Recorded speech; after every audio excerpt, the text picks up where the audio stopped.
Good morning. Woo! Loud. I won't get as close. I don't need to. Well, good morning. Good Monday morning to everybody on a beautiful, had a great weekend, and I'm going to jinx it. It's like, kind of like fall might be in the air a little bit. I don't know. Maybe it won't be 100 degrees again. But thank you and welcome to this is our third meeting of the Joint Blue Ribbon Committee on Licensing Issues. And I'd like to start today's meeting off, as we do all of our meetings, with prayer, and ask Chairman Walker if he will open with prayer. Yes, sir. Okay. Bow with me, please. Heavenly Father, thank you for all your mercy and grace and love and all the blessings you've given us, Lord. We pray, Father, this morning still for the Barrow County community and families and students and faculty and all that are suffering there, Lord, from the tragic loss last week. Lord, please comfort them and surround them with your love, Father. As we meet today, please guide us and direct us. Give us your wisdom and discernment to receive the information we get today and to interpret that and come up with good decisions as we go forward. Keep everybody safe as they travel back home. In Christ's name, amen. Thank you, Chairman Walker. Very appropriate words given the time we're in. As I said earlier, it's our third meeting. We started our meetings here at Middle Georgia State University, and I want to extend thanks to Dr. Christopher Blake and Ember Bishop and all the staff and everybody here for always making us welcome and feel at home and getting everything set up. And I know it's an undertaking that some people don't ever realize, but a lot of stuff goes on just to make this so you can hear me, make it live, so others out there in our world can watch. So thank you very much for everybody that's made this possible. Chairman Tillery, would you like to say a few words before we get started? I think you've covered it. We're just a few minutes behind schedule, and we'll get caught back up here quickly. Ready to get going. I know this is a topic that's been of importance to a lot of folks. We hope those of you who have taken your time to come here, we've been able to help resolve some of those, and look forward to hopefully new developments we hear even today from Secretary of State's office of ways that we look to making some of the fixes we've been able to come up with here be permanent policies to help folks so they don't necessarily have to come to such meetings in the future. And that being said, we do have a sign-up sheet over here on the edge of the table. If anyone that hasn't signed up that wants to speak, it's not already on the agenda. We'll get started with the man of the hour, I guess, in our introduction to Todd Zandrowicz, who is the new director of the licensing division of the Office of Secretary of State. And with that, I think, Maggie, are you introducing him, or Todd? The floor is yours, and welcome. I mean, he's been on the job.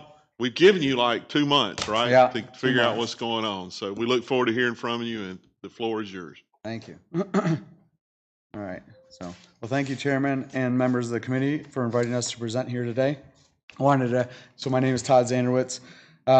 I come from, customer success has been in my background for the last 20 years. I've run call centers for 8+ years. In running customer success departments also. Always been customer obsessed, has always been a strong suit of mine, looking to make things easier, faster, and more efficient for both our customers and also the people that, my employees as well. The last company I worked with was Amazon, so I just, left Amazon to come to this role where I was analyzing customer feedback and working with the product teams to suggest changes for a better customer experience. I also do have 20 years of experience with Salesforce, so I'm able to bring my expertise and knowledge to quickly get up to speed with the MTX implementation. Todd, where's home originally? I live in Mableton, Georgia. Where are you from? Oh, originally from Buffalo, New York. Okay, just wondered. So yeah, I may speak fast because I am so I'll try to go slow. Well, maybe that's what I was hinting at, but that's okay. I'm all right. Sorry about that. Bills won last night. He should be happy. All right. So the professional licensing division is the administrative staff for the licensing boards. The bulk of the work is administrative, issuing licenses, giving approval for exams, preparing files that require board review, and the processing complaints and follow up on compliance issues. Ultimately, the final decision rests upon the boards, and we not override the boards, but we work in conjunction with them.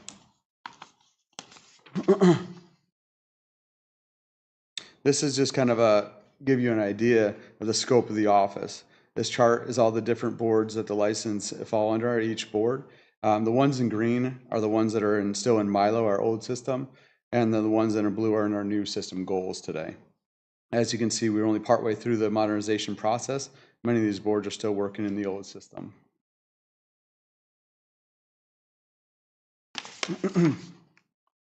So I know many of you have maybe heard, from constituents that they've not been able to get through to the PLB call center.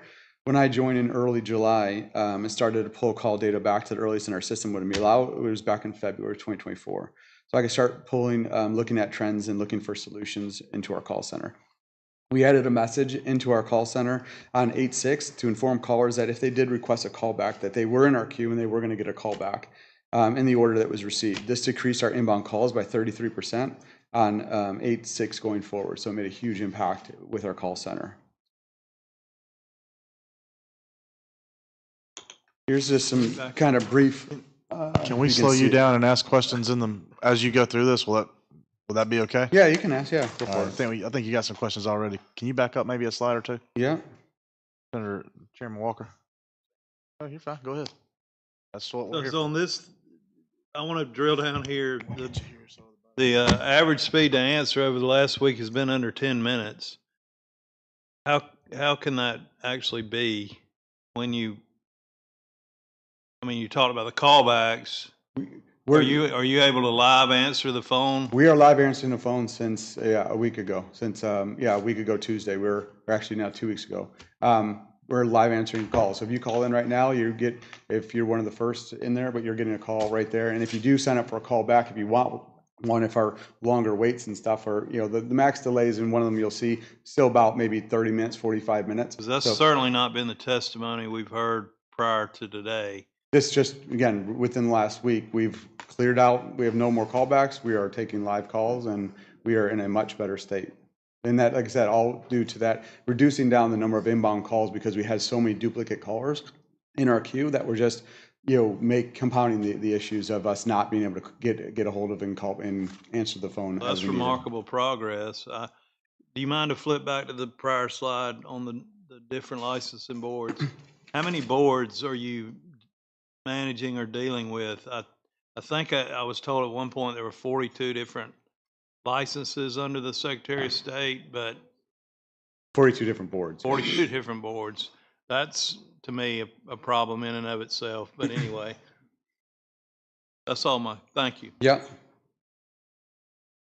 No, that was one of my big focuses was the calls and getting us back to a much better place with the calls. So I was glad that we were able to get there as fast as we were. So when did you start actually answering the phone versus just a recording? The call. So we started, depending on the queue that you called in, there's definitely, we take calls for corporations and elections and the PLB, but for the PLB calls, it was last, I believe now 2 Tuesdays ago.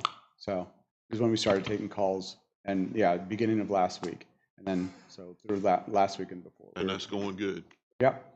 It's going great. And I've been asking the team too, to make sure that, how has the feedback been from the people calling in? And they're very positive feedback, obviously, because you're calling right in, you're getting within 10 minutes, getting someone on the phone that is a live person able to answer your questions. So before that, it actually just went into a queue and it stored your number and y'all called the person back. Correct? Yeah, that's how it was working. Yeah. Go ahead. Are all your staff back in the office working full time, not at home, but in the office, being able to answer these calls and answer questions that they may have? No, or are they back in the office? The call center is 100% remote and has been. Okay, but what about your staff that fills these licenses, that listen to the issues? Nope, the PLB is also working remotely as well today. Is there a reason? You'll see, yeah, with the new system, we have stats and stuff, and I do have pictures of the office to kind of go into that, to kind of see like what the engagement or what the satisfaction engagement of our office is and the satisfaction of the employees of working in our office. So I have some pictures of the office later on to kind of show the current working conditions, which are not up to standard. Okay. So. Thank you. And with it, I do go into other data as well, so we can monitor and see all the data that people are doing and all the work that they're doing remotely, so we can, have reports to show us how people are doing on a daily basis. Any other questions? I think there are some. We're going to wait and let you Okay. go through the slides a little bit. All right. So here's this is our call center metrics, again, just to kind of show you a little bit behind the scenes of what our managers, my manager and supervisor of the call center do. They kind of watch the queues on a daily basis to ensure that we have the correct coverage in every queue and keep the average speed to answer low. Here's an example. You can kind of see our queues and the calls that come in. We have our oldest call in queue, those answered, which is kind of, and then the handled thing, our average handle time, and then the amount of abandoned calls. So you can kind of see this was a snippet from last week as well. And our oldest call, we were sitting at just under 17, or right at 17 minutes. So this was a live snap of that. So again, a much better improvement from where we've been when I joined. The next one, this is kind of again, another report in which shows, we save down daily. This is kind of what I've been tracking on a daily basis to see trends, but it shows our total inbound calls, our contacts queued, and then abandoned calls, average speed to answer, average handle time, and maximum queue time. So from this report too, the maximum queue time was, for that time frame, was 15 minutes on that day. Far right column is the number of calls that came in. Correct. The far right is the number of calls that have come in. And this was just a screenshot of throughout the day. It wasn't an end of day screenshot. So for the folks, the difference in goals and the MLO system.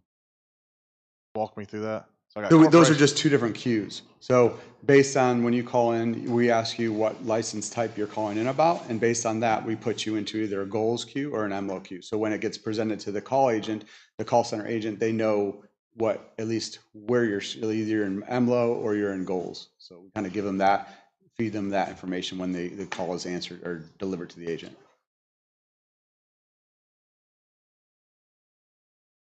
Majority, I guess, of people are still in goals. Correct. The majority of our calls are goals that we get today. Who's still in goals? Walk me. I'm right now blanking on which one's the new one and which one's the old one. Goals is a new system. Goals is the new one. Goals Okay. is goals. So is you're the getting more calls about the new system. There may be a reason for that. I'm just wondering if that is indicative of a future problem. No, it's something, I think it's indicative of, the state of the implementation that we're, in that process that we're now working through and working with MTX to address all our production issues and address that, yeah. Mr. Chairman, could it be because, and maybe because we started with with nurse practitioner, I mean, we start with a large group in goals versus a small group sort of testing it out versus before we went to goals. Before we transitioned, we went straight to goals with, I think, what the nurses and Yep. So They're still in the MLO, right? Who? Nursing is still in the MLO. Correct, nursing is still in. but in goals you started with Cosmo was a big group Cosmo that was went just to. a big one. Yeah. Instead of maybe stepping it out smaller and then going there, but that may be why, because most of the calls are for goals. Yeah, could be a reason. The cosmetology.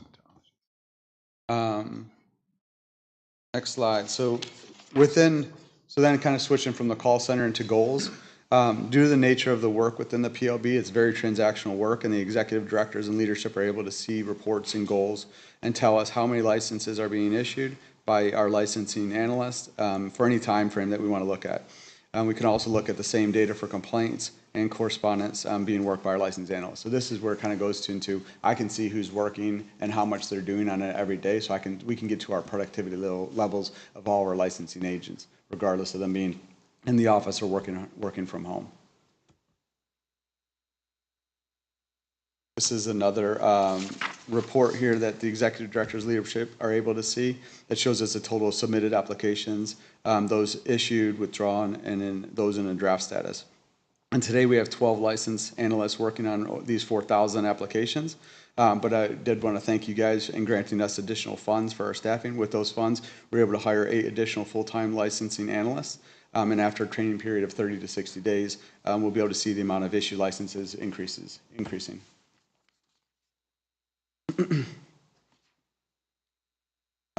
With this report, the executive director's leadership able to see the goals that and how long an application has been sitting within a specific section. So we're able to kind of make sure that we're touching them and we're not aging out our report. So another report for us to track and ensure we're reviewing our applications and giving the priority to those that we need to. So Milo is the old system. So renewals are the only type of applications that is fully online within Milo. However, that only makes up about 10% of the applications. The other 90% were paper applications that were mailed into our intake team, which had to then be manually entered in and scanned to each team to work. This was extremely manual and an inefficient process. Milo is also a 30-year-old system that lacks a lot of the automated features that we're able to get with goals. Lots of back and forth between analysts and applications in order to rectify deficiencies, including return checks.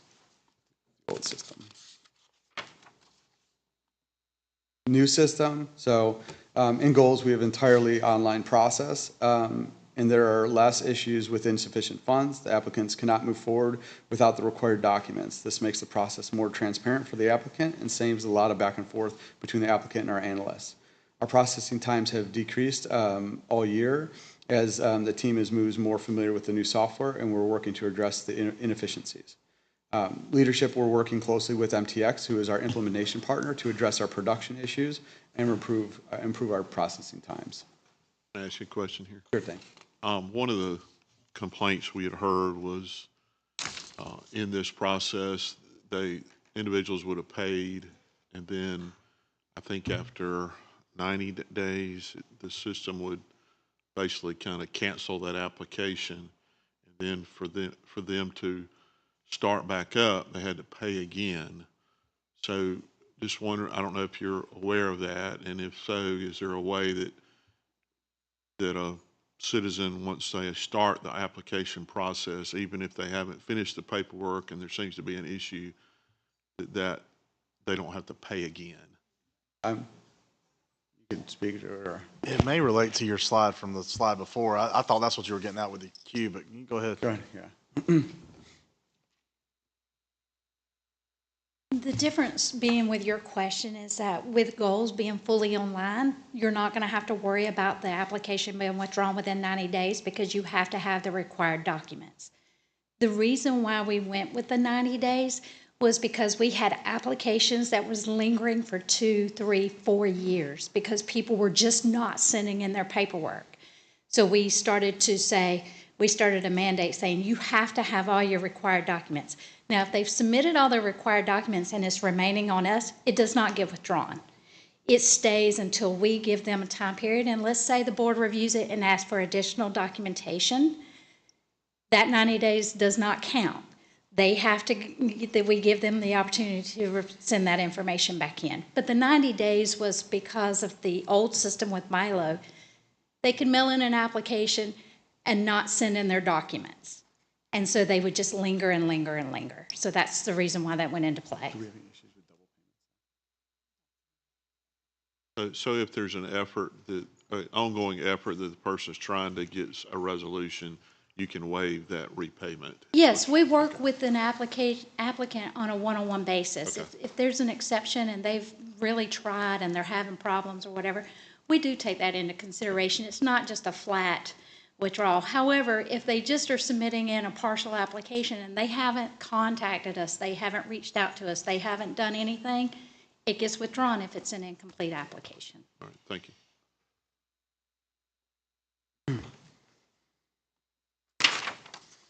And then kind of walk you through the board portal, the goals portal. So this is what the constituents dashboard would look like. So it has tabs across the top where you can see license, application, payments, and my requests, which are addendums. Licensees can see their applications, notifications, statuses from their dashboard. With goals, the constituents are able to self-serve to print off their licenses and And we used to get a lot of requests for receipts of payments for tax purposes, which now that can be done online without the need to call into or email into the PLB.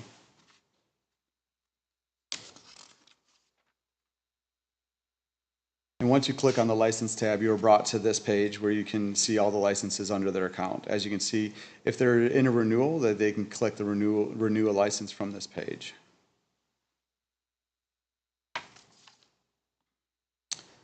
And then if they click on a specific license from the previous page, the licensees can see and print their license as often as they need.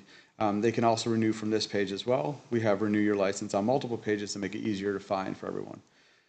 We are focused on making the process easier and more streamlined for all constituents. Licensees can see deficiencies on the main dashboard landing page and upload their documents within the portal compared to in the past where they'd had to mail in their documents, which delayed the process. It tells them exactly what the deficiency is. Yeah, I'll go right into the next one. Just read my mind. So on the one, if you click update from the previous page, the licensee sees the deficiencies, the official document is attached, and upload document. They can upload documents from this page right here. So if on that, just making sure I understand that, can you go back one? Yep. So that original document, I don't know what that would be, a transcript or something, was not dated correctly. They can get that new transcript from a school, upload it through this page. Does that trigger the reviewer, or how does the reviewer then know to come back? Is it on their queue, or they know, hey, this was submitted? Walk me through. That's where we're going to. It's on the next slide, or kind of where my process with a queue is. So the process is today, that doesn't go to the back of the top of the list, but that's where we're moving towards. So we will be in a queue system moving forward. So if I'm working applications, I work 1, 2, 3, 4. 4 is a deficiency. I send that out. Then I work 5, 6, 7, 8. Deficiency for number 4 comes back. It goes back to the top of the list. So then as an analyst, before I get to number 9, I go back, work number 4. And then if I can complete that, great. And then I go back to 9, 10, send deficiency, and I keep doing that. So they'll come back to the top of the list where it was when we moved to the queue system within goals. And that leads me into the modernization, upcoming modernization. So we definitely will be reconfiguring their internal process to a queue system, like I just mentioned. So as applications come in, it will be worked oldest to newest. And if there's deficiencies, those documents will come back in and go right back to the top of the line where they were. The current document reader acknowledges the type of documents being uploaded. Staff still needs to review for dates, coverage amount, signatures, and notary stamps. The updated document reader will be able to read and validate information from the document, and either provide a green check mark or a red X with specific error messages that what was not correct in the document. This will remove the manual reviewing of the document and allow us to issue licenses quicker. Automated notifications. Constituents are currently getting emails and notifications via the portal, but we're going to be adding SMS texting to that as well. Our focus is to get Georgians to work as quickly as possible and make the process easy and streamlined so we can shift to a more exception-based processing.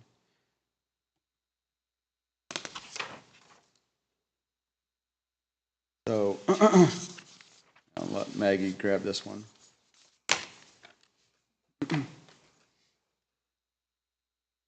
Okay, thank you. So these are just some recommendations that we have on the legislative side that could help us get this system fully modernized.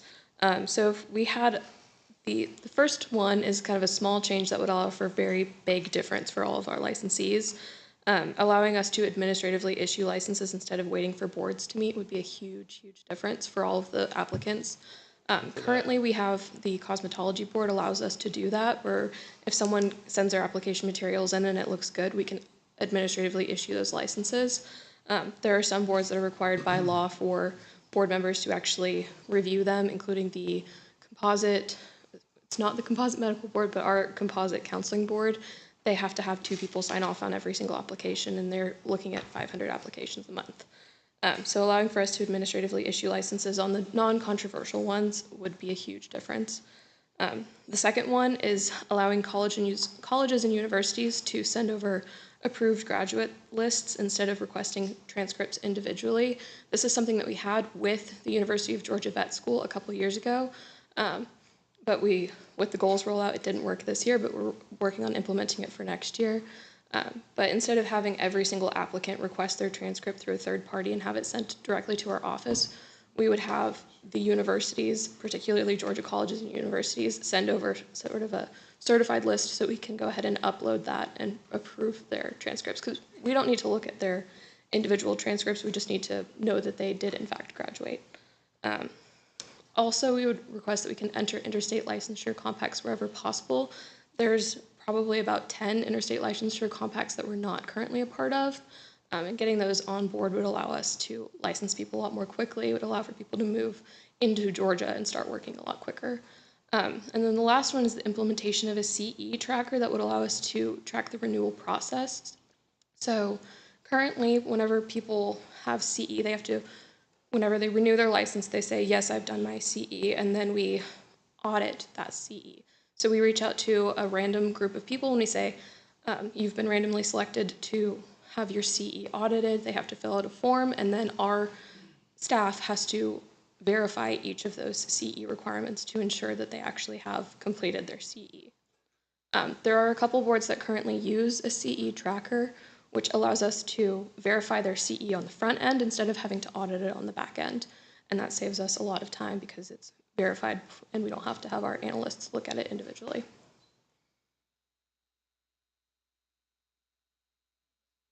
Yeah. You want to ask that one, Senator Walker? Sure. Those are, I think, outstanding recommendations. The CE tracker, I thought we had a bill last session about We did have a bill last session, but it didn't make it all the way through. do you got remember caught up who, on signing didn't that. that originate in the Senate? It originated in, I want to say it was in the House. I think it was House Bill. Well, Blank it probably should have originated in the Senate. We'd have got it done. It may have got hung up over there. It never got done. I know a senator who's particularly interested in licensing. Would probably be great at carrying that legislation. Thank you for those recommendations, Maggie. Those are helpful. I got a couple of questions. First one is, I see where you're talking about Georgia colleges and universities sending over approved graduates lists. In the past, we've run into issues with how you identify those graduates. Do you use a social security number? Do you use a name, particularly at a time in people's lives when they sometimes are changing their names? Yeah, absolutely. Have y'all thought through that process? Are there states that are doing that better than others? I have not thought through it to that level of detail. I know that we did have it implemented with the UGA vet school and we didn't have any issues with that. It was a really effective system to getting veterinarians licensed, new graduates. That's what, though, But- like 30 a year, 50 a year at most?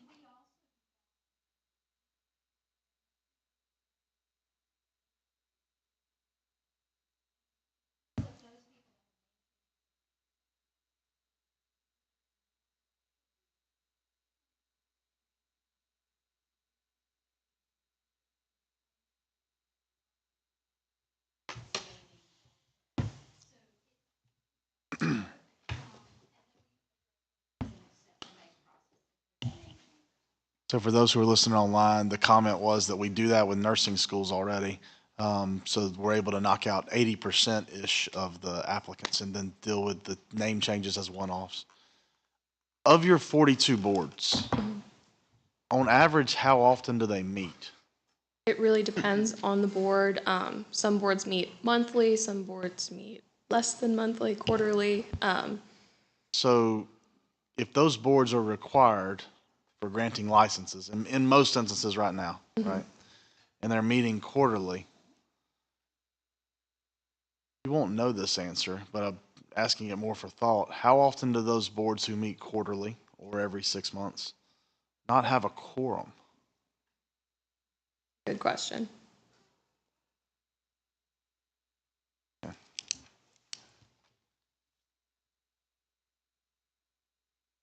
So question? along Okay, the go ahead. lines with that, since this seems to be more of a discussion format, we passed some legislation to allow community service boards and other boards to meet virtually.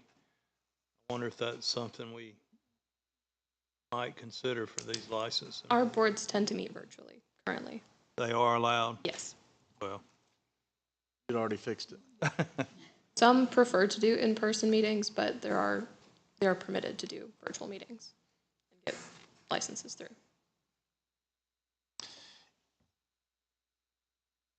Maggie, if you've had a board that has not met in the past 6 months, even if that meeting has not been because of quorum, particularly if that meeting has not been because of quorum, they weren't able to do business, could we get that list?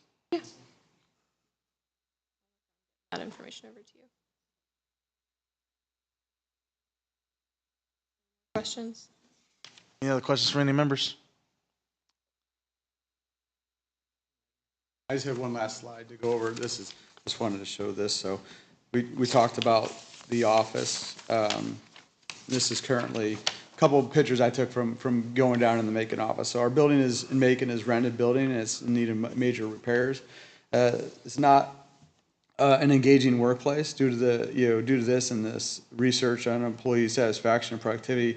I allow team members to work from home as a perk, not a privilege. So again, if they're meeting their expectations from the EDs, I have no problems with people working from home if they're meeting expectations. Here's some pictures again I took from the office. We have one of two elevators has been out of order for over a year, and no estimate at time being repaired. This prevents access to the 4th floor for our disabled employees. And then we have a roof leak. Roof leak has been leaking where we catch water into a bag and then seeing with a garbage bag underneath it. As you can see, this is not a very engaging place to have this over your head if you're trying to get work done. And then lastly is a picture of the sign, which I know many of you are probably familiar with, has been a backdrop to our news station, to local news stations. But we are working to get that fixed. But this is the current office that, again, not the most engaging place to be in and be working on a daily basis. Can we lease this facility? Yes. Have you taken any measures to get those corrected? Yes. How long's the lease? It's through, was it 2026?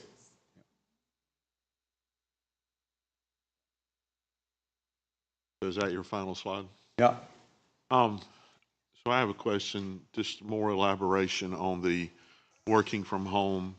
I think most everybody here would probably, or at this table, would say that the reason this committee was even formed was because of lack of customer service and the inability for our constituents to actually reach, talk, get resolution.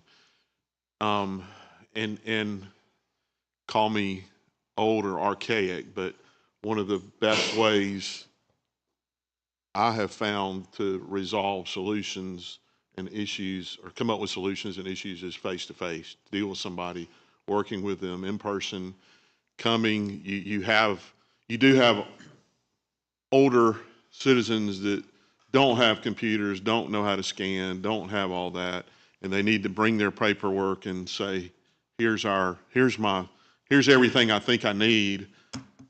Can I get my license? And we do. I'm just saying, and so I heard you that, everybody or all your call center is remote. I think I maybe can understand that because you obviously either had tools or have put tools in place to make sure that they are working. Mm-hmm. How do you resolve that situation where somebody doesn't have computer access and has to come to the office? So we do have 2 people that work our front office in Macon. So there are 2 front desk employees that people do come in and able to ask questions in person if they want to. And there's computers there for them to use and to log in, and the front desk people also will walk them through that process as well. They're trained up on how to get people verified into goals. So if you have 2 people that are there 8 hours a day, I take it. Correct, yeah. Who else in the office receives people? Can work with individuals? I mean, or is that it? Those are the main 2. I mean, granted, there is other leadership in the building at all times that we can go. I mean, I've been down there when the Cosmo was coming down. I was helping people get verified and renewing licenses about a month ago for Cosmo. So there's definitely others that do that, but there is Obviously, any executive director is available via phone from the front desk, and that, they have been called to say, hey, can you call the number there and talk to the person over the phone, and we can do that as well. So executive directors are in the office. Some, yeah, some to most, yeah. Ron? Hey, also from, just stemming up from that conversation, have we considered opening up, hosting satellite offices outside of the Macon area, i.e. in maybe large, more urban areas that can, so people can come in and talk when they can't figure it out? Yeah, I mean, I think that's been discussed.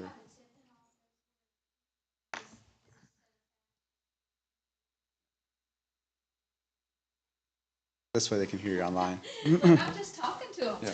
So we Hey, do tell have. everybody who you are. We know who you are, but tell everybody who you Yes, are. I'm Wanda Jaffe. I'm the Deputy Division Director for the Professional Licensing Boards Division. We have Keystone, who is set up in our Tifton office, that he does receive customers in the south area, that if they have questions, they can go in. He has a staff member in there as well. If he's not in the office, he has a staff member. He also lists his phone number right there on the door so he can meet them if he's out doing constituent work. But they do go in, and we do have the Tifton office, that's the satellite. People can also come into our Atlanta office and speak with someone at our front desk in our Atlanta office, and then we have our Macon office. Now, we did close the Cartersville office. There just was not enough walk-in customers to support the satellite office in Cartersville. Keep going on that. So if we got two front office people in Macon, and I'm Marcus Weeder. Sorry, I'm late. But they're front desk people. You're saying they're going to call from a desk. So I mean, we're talking about. I mean, there's no other thing I get contact more other than licensure. Nothing. And these people are more than willing to bring everything they got, do whatever they have to do, jump through her. I mean, these are not people that are just like, here, fix it. Okay, they're willing to go to the end of the earth to do this. But if they come to Macon and they see two people at the front office, they may be received, but what do they do? What do those two people do after that? They're not going to, as I understand it, and correct me if I'm wrong, they're not going to sit there and go through their file with them and figure out what next steps they have or what they're missing. Or we're talking about, does somebody have the ability to come in, sit down with somebody, go through their application, say, what am I doing wrong that the system's not accepting, or what keeps getting backlogged? You guys have been great. Every time I get somebody, I send it. I get somebody, I send it. And magically it gets fixed, right? Which is what happens. If somebody was willing and able to do that themselves, they wouldn't need me to do that. And that's what we're talking about. We're not talking about somebody to say, hey, welcome to this vacant office behind me. So is there anyone that they can go sit and talk to? So our front desk personnel are versed in all the applications, and they do know what is required. However, an analyst and a front desk person cannot always tell you this is what it is, because a lot of our questions has to do with experience, and that's what requires a board member to make that decision. So we can look at you all day long and say, yes, that looks great. But until it gets presented to the board, it still might not be right, because the board members look at the experience. So, but for those for the main applications, do you need an SVD? Yes, we can get you. We got you. Do you need your transcript? Yes, this is an acceptable transcript. Do you need this? So our front desk personnel knows what required documents are required and to make sure that they're submitting it. Now, again, Sure. It's, if there's a deficient process and they call in and they come up to our desk and they say, hey, I got this deficiency letter and I don't know what it means. Our front desk person, maybe they're not, because they don't work for that individual board, maybe they're not sure. But that's where we reach out to our staff members and we call them, and we have a phone that's sitting right there in the lobby that is available for our staff members to call and speak to that person and say, okay, let's go over one-on-one what's wrong with this deficiency letter and what we need from it. So they do get that one-on-one if it's necessary at the front desk. Can I transition to the building for a second? So, know a little bit about real estate. I would never be able to get away with this as a landlord. So what are we, when you say steps have been taken to rectify some of this? Now, I don't know. I mean, obviously I'd have to see the terms of the lease to understand who's responsible for a sign. So the sign is what it is. But when there's a elevator out of operation for over a year, and I don't know what caused the leak. If it's the roof, certainly that's going to be on the Yes, they come out for that roof leak. They've come out multiple times. I hate to say this, but I feel like a slumlord sometimes because I'll say, hey, we've got another roof leak. And they'll come out and they'll repair it and they'll fix it and they'll say, okay, it's fixed. And then the next heavy rain, it rains on our employees. It starts leaking on our employees again. So I'll call them and say, hey, your roof leak didn't fix it. It's leaking again. And so they come out and they repair it over and over and over again. The elevator, Macon Bibbs has already said that the elevator is so old that it needs to be completely replaced, and they didn't have it in their budget to replace that. So they are working on getting their budget so that they can replace the elevator to the 4th floor. So we lease this from Macon Bibb. Macon Bibb. Mm-hmm. And we signed into a 10-year lease agreement back in 2016.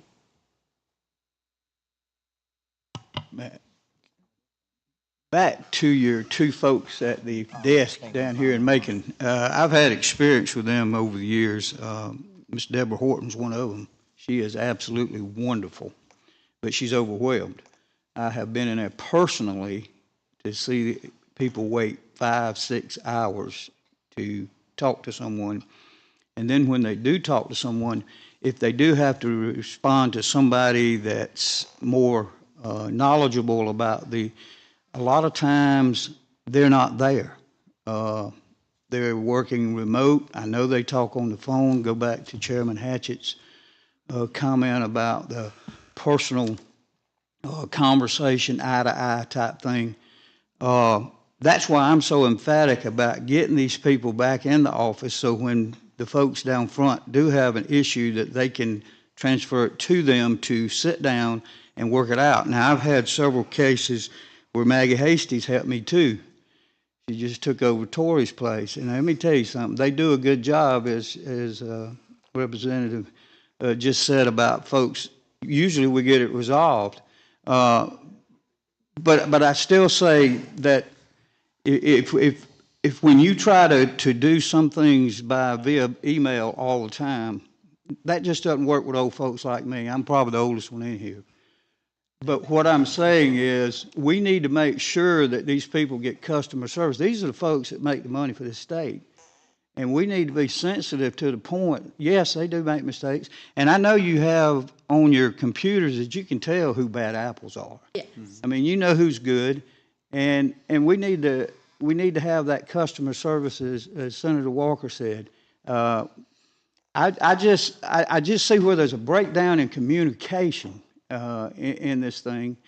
2 emails, and if it's not resolved, red flag comes up, give that person a call and say, how can we help you today? And see if you can't get it fixed. And let me see if I can help you out here as well. Our walk-in customer service, we track these every year, day by day, week by week. We were averaging approximately 30 people a day walk in prior to goals. When goals installed, we went up to 170 people a day.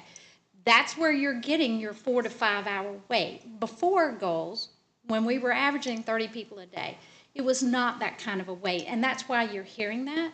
But you've got to understand, anytime you're learning something new, it's difficult. People don't always take to new, and they need help, and they want to walk through it.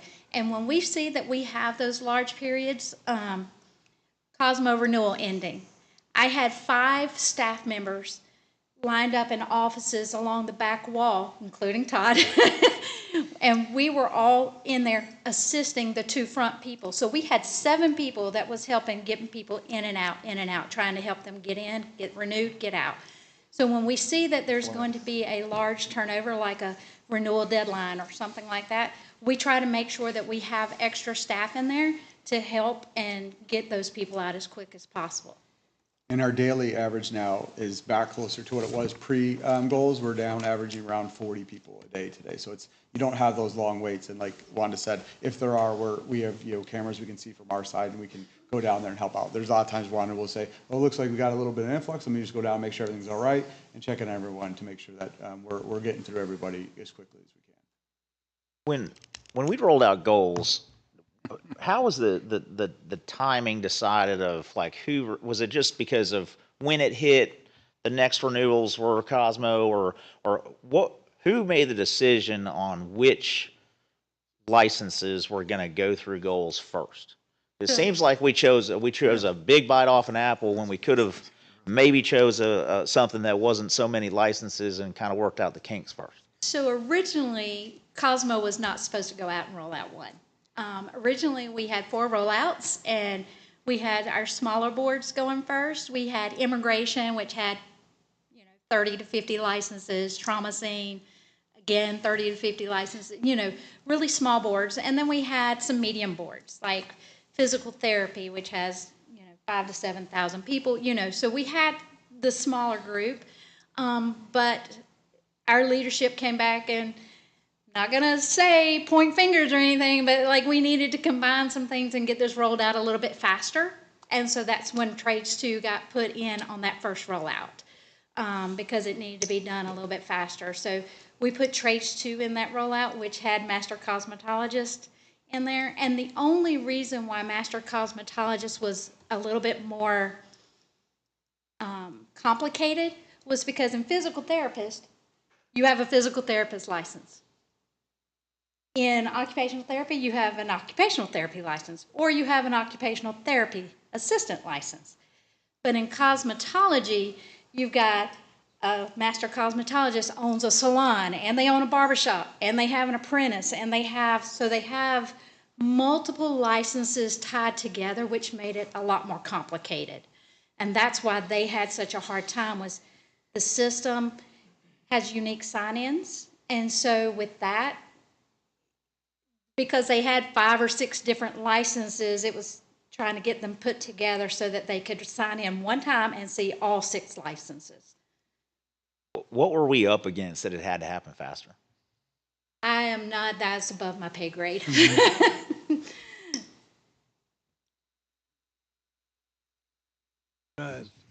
Question. Todd, I'm excited with the progress. Sounds like people are answering the telephone, and I'm sure that gives our citizens some comfort that, they've gotten through to somebody, and maybe kind of calms the situation down. But that's just the call center. So the 10-minute response time from the call center, excellent.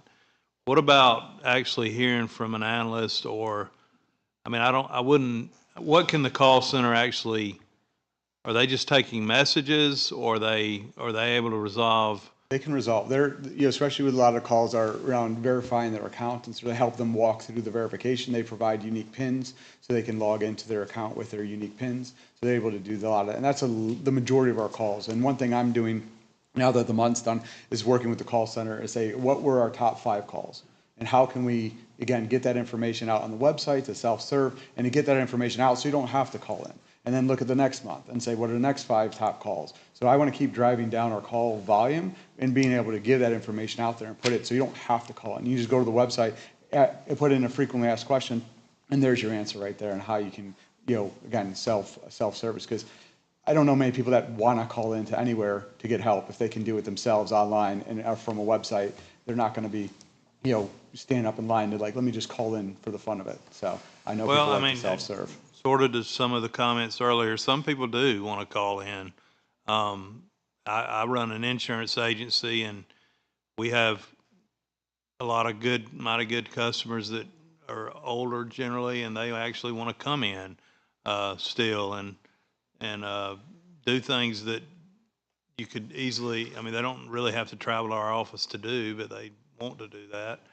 We welcome that. But so it depends on the person. I think there is some people would prefer to call in or don't have all the technology to do the other. But which is, I guess, where I'm trying to get is, are you tracking the analyst response, and the call center response is impressive, but, actually getting the problem resolved, how long is that taking? Are you tracking that also? Yeah, I mean, we're working, that's part of, again, another, on the, on the goals side of thing, I'm in all these meetings with MTX2's our implementation. I'm calling out and seeing the flows of what it is today, and then addressing those flows of how to make them better, more streamlined, giving, the constituents what they need when they need it. Don't give them too much on one page if they don't need it. Don't give them a don't give them a verify button if they've already verified. Give them the login page. Don't give them login if they need to verify. Little things like that are changes that I'm seeing from an outside lens, be able to come through and make this a more streamlined process. So I'm definitely working with that, and I'm having meetings with all of the executive directors and their teams and asking the people and the analysts, where do you spend your most time? How does this, how can I help you do your job better, faster, more efficient? That, and trying to help them and make the system better, faster, more efficient for not just the constituents, but also for the employees working on our side. So I can approve a license with only having to do 5 clicks versus 15 or 20 clicks. Like when it comes down to clicks, I mean, I'm looking that closely at the flows to ensure that we're doing things the most efficient way possible, and that the information is provided up to the licensed analysts so they don't have to look and hunt for anything, that they can get through these licenses as fast as possible. And getting back to the, what Representative Mathis was saying, a 5-hour wait, on more complicated issues or people that need more hand-holding, are y'all offering appointments rather than them just to show up unexpected and not have the right person that they need to deal with there? I mean, is that an option?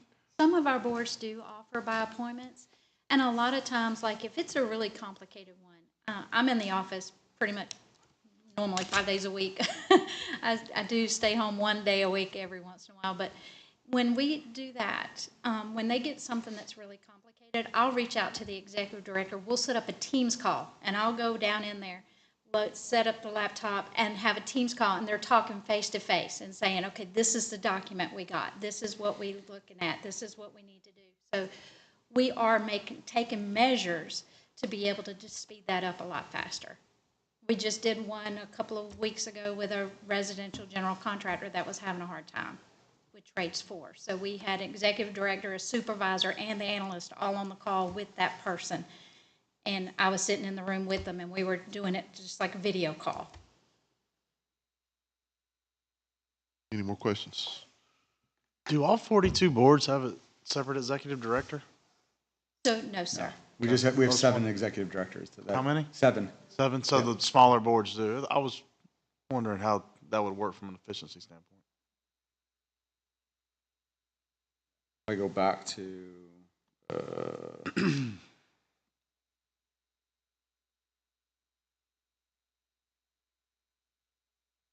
And while you're pulling it up, the executive directors have that same ability to work from home? mm-hmm. Not trying to micromanage you yet, but when some of the comments you've heard up here, that might be one of your potential answers for someone who could resolve something quickly. Something for you to think about. Appreciate the insight or the.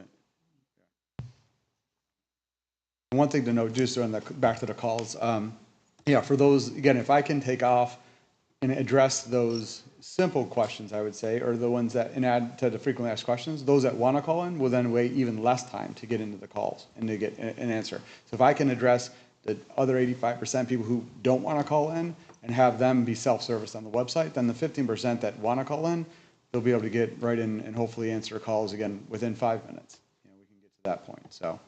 And then our customer service agents in the call center, they can, again, provide that amazing, customer service that I want to set the standards that it's world class. That's one call, one resolution that we're getting to. So we walk you through the entire process, and at the end of the thing, you get your license, you get a resolution. That's where I want to get to.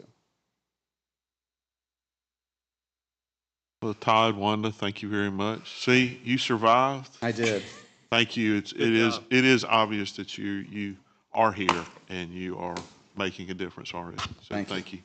Well, we're gonna take about a little over 5, maybe right around 5 minutes for just a little bit, and then we'll start right back up with. We're gonna start back with Jason Jones with Composite Medical Board and give Wanda a little time to relax. So thank y'all. We'll be right back with you.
Hey, y'all, let's circle back up. The quicker we get started, the quicker we can finish.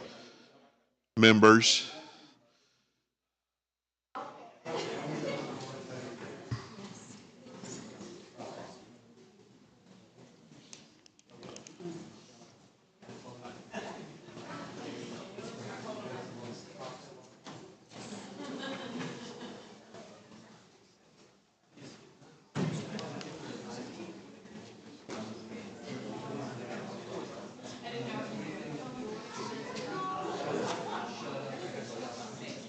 I'm going dove hunting when I leave here.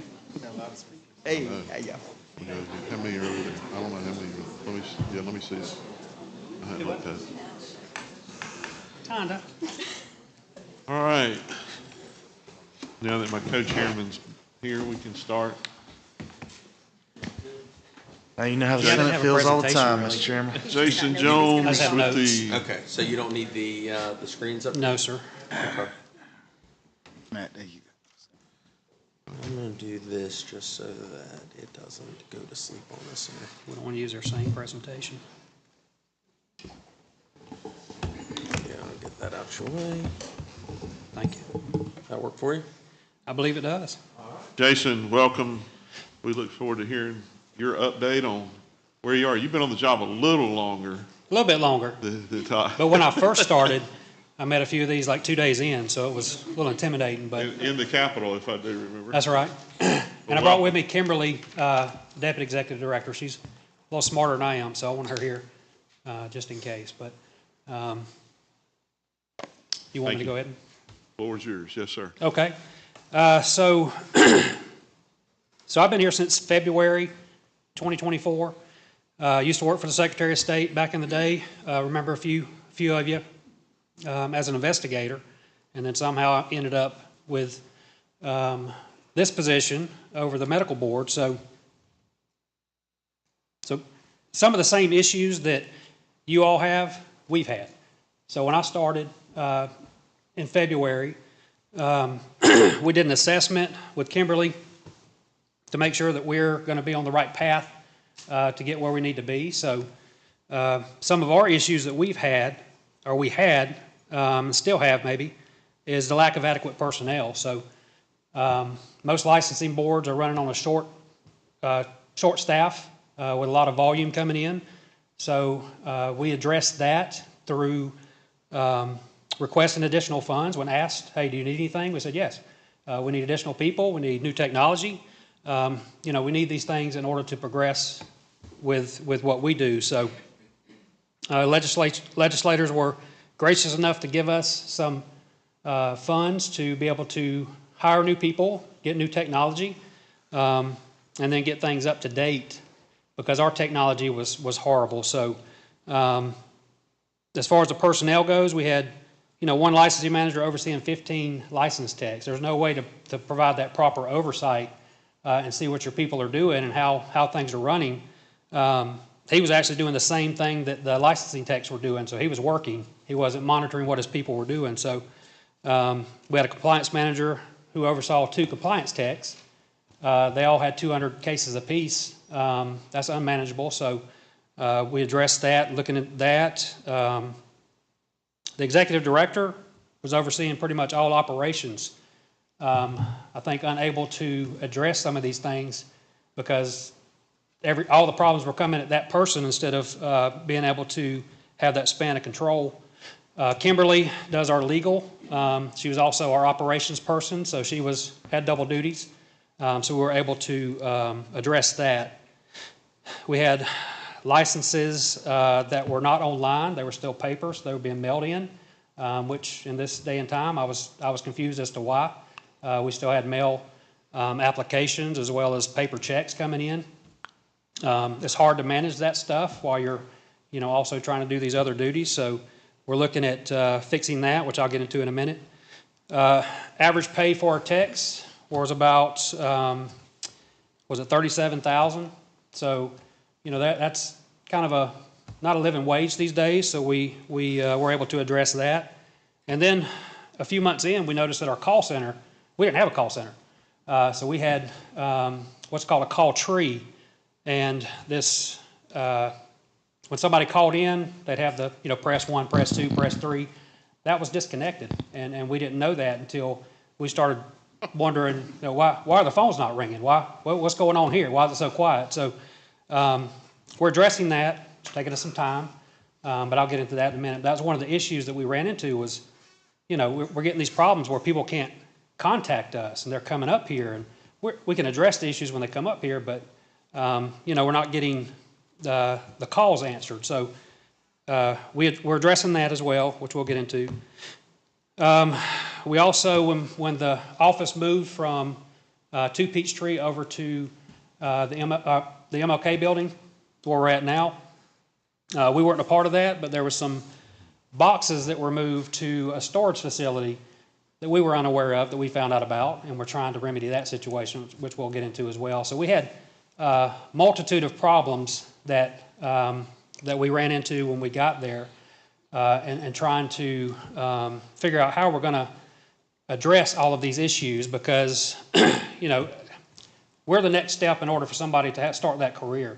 We're the ones that's going to give them that license to do their job after they've worked this hard in school and training and everything else to get there. Why are we hindering that? So that's something that we've addressed, and that we were given funds to do. So with the funds,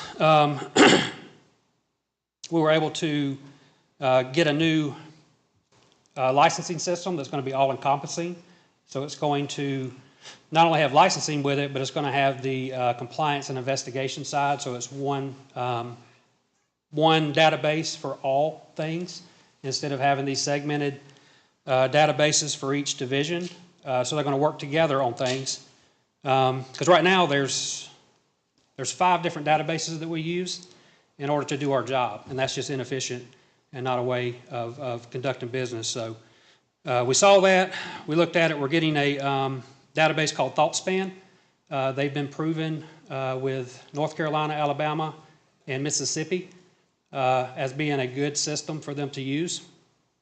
We actually went and had demos with Mississippi for the good and the bad. They went through each step of their licensing product and what they have to show us, hey, this is good, this is bad. There was way more goods than bad. Alabama as well went to the system. And this is just for medical board licensing, in those states. But they went to this system, and it's progressed what they do. Their timelines have went down.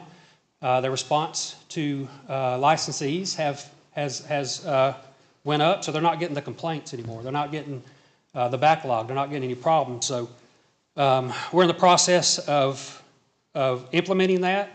We went through the Carosoft system to be able to get that system.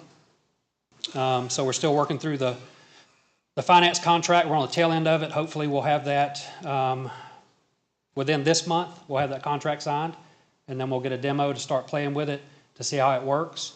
Probably won't be implemented until the first quarter of next year because of the process of migrating data and things. So, but we're working on that. So we did get a director of compliance, a director of licensing. They're going to have managers up under them to be able to provide that span of control that's needed to make sure that things are flowing smoothly. With the new database, we'll be able to see things that are coming in. So we'll be able to see, the application. There's no more piecemealing the application. I think that's what they talked about too, that we'll get an application and they'll send in 2 documents. They won't be waiting on, 10 other documents. They'll have to submit that application all in one. So they'll have to have the documents in the beginning before we even see it. So we're going to implement that. Right now, we're still getting the piecemeal. We're still using the old system. So we're still going through several different steps in order to get them licensed and know what they need. But we've taken a more proactive approach. So when we noticed that we were behind on physicians' licenses, we did a check to see how many people were deficient, because we can do a check on that. So we did the deficiency list. We started breaking that down to, what they needed, contacting them. So we started being proactive into the deficiency list and getting that up to date. So our physicians are pretty much up to date. We still have a few that may not be able to get a hold of somebody, or the ones that still prefer to talk to somebody. The older licensees that have been licensed for a while that want that contact, so we're still working through a few of those, but most can get online and do what they need to do. We've updated our website to make sure that it's more user-friendly, because before, you get on there and you'd be lost. You didn't know what you were doing, where things were. Now I think it's a little more interactive. So we're trying to make it a little more user-friendly for applicants, but we're still on the old system, so we're still having some challenges. We're also beginning an outreach program because I believe we need to go out and speak with universities. We need to go speak with the hospitals to make sure that they understand where we're at, and we're here to help, and we're here to help them get through that process. So we're starting that public outreach where we're going to go out to these colleges and hospitals and help them through the licensing process if need to. So we'll assign people to go out and help them through that process, so there's somebody on site to be able to do that, because most of our applicants have already been hired on to the hospital or university. They're just waiting on their license, so if we can go there to help them, that's a step we're going to take, especially with the new system. The new system is going to be more interactive, so if you send in an application to us, you can communicate within that system as an instant messenger or phone call to the tech. All that's logged in. Right now we don't have that capability, so all that's logged in. The supervisor is going to be able to see how long that's been there. So we have a timetable. We'll be able to see a timeline to see how long that's been there. If it's been there for 2 days, hey, why is it still sitting there? So we're going to be able to monitor that. Right now we can't. So we're going to utilize the system for that communication. Everything's going to be logged. Any document they need to upload, they'll be able to upload through that system. The universities and colleges will have, or the universities, hospitals will have their own login. So they'll be able to keep track of who is working for them and what they need. So they'll be able to help us help them as well. So that's an option that I know our system provides to the folks that we support. And I think it's going to help out in the long run because it gives them more onus on what they're doing and how these things are flowing. Let's see. We're also looking at our rules and laws, see what needs to be updated, because I'm sure they haven't been looked at in a while, so we're reviewing that. Kimberly's an excellent attorney, and she's been kind of reviewing those things with the board, make sure that we're getting the up-to-date laws and rules that fit this time and how we are now. So we've still got some work to do, but I think we're seeing the light and we're getting there. It's just going to take us a little bit more time, but we're on the right track. Thank you. Yes, sir. So the Composite Medical Board licenses physicians and who else? So we license about 9 different lines of business. We license physicians, physician assistants, RCPs, so respiratory care professionals, perfusionists, orthotists and prosthetics, Cosmetic laser practitioners, acupuncturists, genetic counselors. pain management clinics. And you're not totally independent. You are still under the Secretary of State, or No, you're so we're an independent? independent state agency Okay. attached to the Department of Community Health. Okay. Yes, sir. I'm not a physician, but I know that as a physician, or many of those you mentioned, some of them at least have spent 20 years trying to get to that point. And I think you sort of touched on it. So if I wanted to be a physician, I've done everything, I've finished my residency, I'm ready to go to work.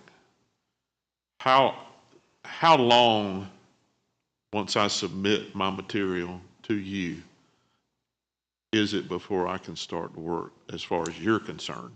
So right now, there's no set time limit. I mean, there's really not, because if they're piecemealing things with our current system, we can't see what they're submitting, and we don't get an alert that says so-and-so submitted this. So unless we're going down the line and send out the deficiency letter, and they know, hey, I need 5 more documents to be sent in, it may sit there for a little bit longer. But we're being more proactive on that deficiency list, so we're going through each week, making sure that we're addressing it. That's our only way of doing it now. So if they've got everything a day, 2 days? If they have everything, it can take 3 to 5 days, because we have to do our checks to make sure that these are valid Okay. documents. Okay. And that everything, checks out. But that's if they have everything and they contact us and let us know, hey, everything's in there, we look at it, we go through it, and then do our checks. And So as you- long as there are no other red flags in an application, right. such as, for doctors, if they've had malpractice claims in other states, or if they have a criminal history, all that kind of information has to be looked at by the board before we can process So the once you application. license them, do they renew every year or every 2 years? or- Every 2. Every 2 years. Okay. Any other, I've got some more questions, but any other questions? I'm going to have some. Go ahead, I'm go sorry. for it. Chairman But, Walker? Thank y'all for being with us today, and I appreciate Jason working with you, and y'all have helped us resolve some issues quickly over the years, so I thank you for that. My main, one of the higher volume constituent requests I get is nurse practitioners wanting to get their protocol agreement, and it's not exactly approved, but I guess verified, or I don't know what the right term exactly is. And I've struggled with trying to understand sort of the purpose of the Composite Medical Board's role and the nursing board's role in this. And my simple mind, the nurses, these are advanced nurses that have had advanced education and training, and they're licensed by the nursing board. And the physician has had all kind of training, and they're licensed by the Composite Medical Board. So you've got two professionals that are operating under a license with full authority of the state, behind them as far as saying they're good to go. To me, a nurse protocol agreement is more or less an employment contract.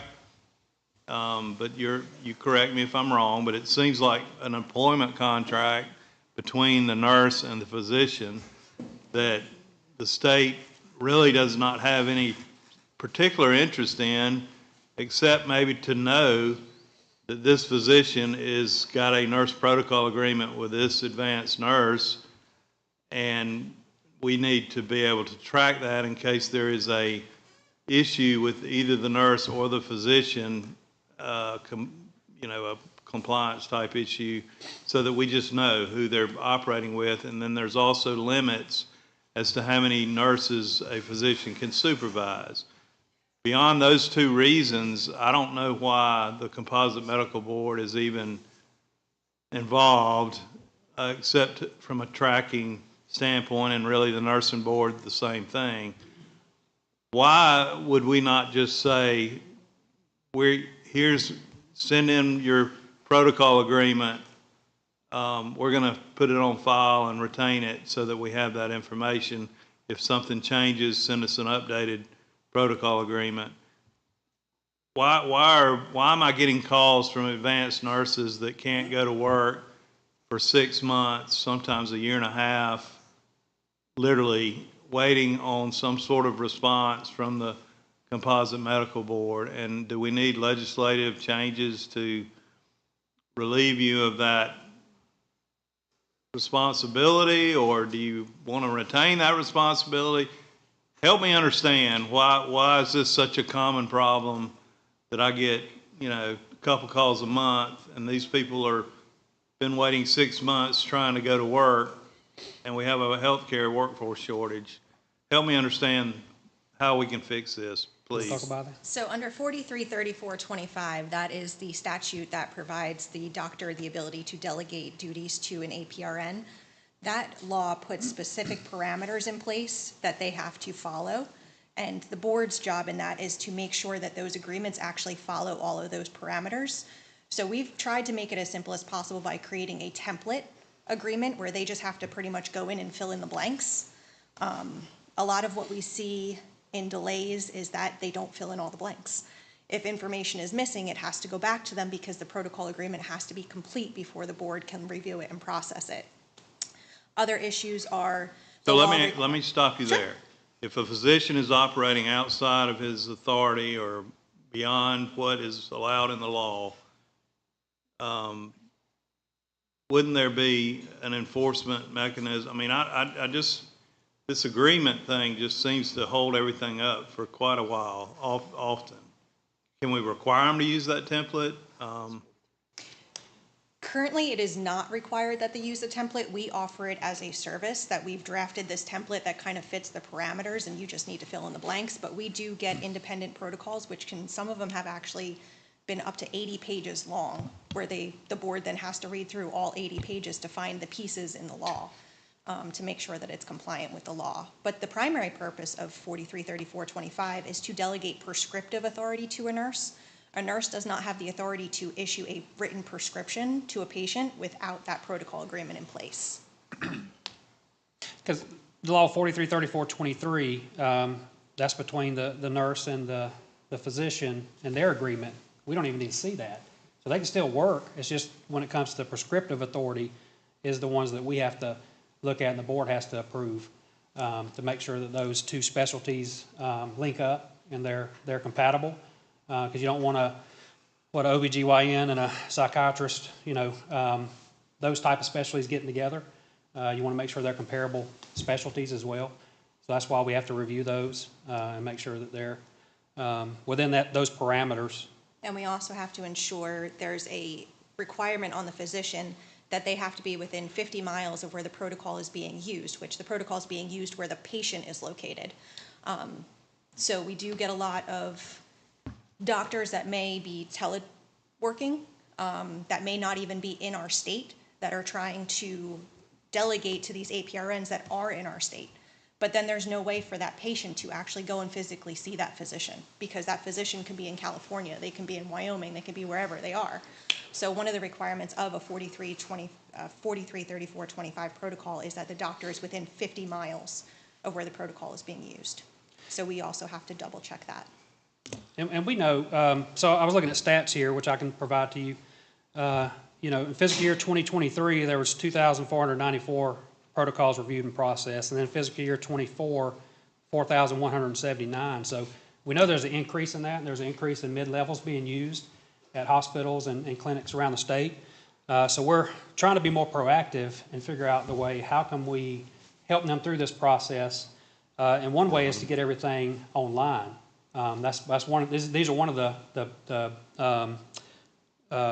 items that we have still paper. We did move it to where they can email us their applications, and then we can review it. That's kind of sped up our process. So we're still looking at ways to speed up this process, but we're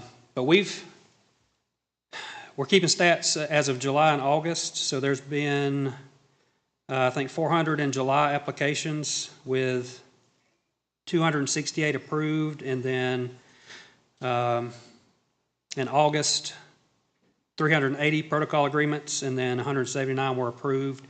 There was 373 with deficiencies. So we're working through the deficiencies too, and we're looking at, can we have them utilize our form? Can we streamline this form? So we're actively looking at how can we streamline this process to make it easier for them and also easier for our doctors and our board to be able to manage that. So maybe getting back to the form, if it answers all the concerns, the radius of, or the distance to the patient, the specialty and the commonality kind of in the, specialty versus the prescriptions and all that, a standardized form, and then if they want to have an 80-page agreement, that must include a lot of employment contract stuff that has nothing to do with public safety or, I think maybe going to the standard form, would that, you think, satisfy what information and requirement you're trying to get at? I think so. So when we move to the new system, all that's going to be electronic. So that's what we're trying to plan on now is how do we streamline that for the new system? And that's with a document or not a document, but a process that will make that easier, and it's uniformed. It's not, okay, you can do this one, you can do this one. So we're looking at that. I think that's where we're going to head to and implement. And I think the letter that the nurse gets it doesn't really say that you've approved it, but you just acknowledge it.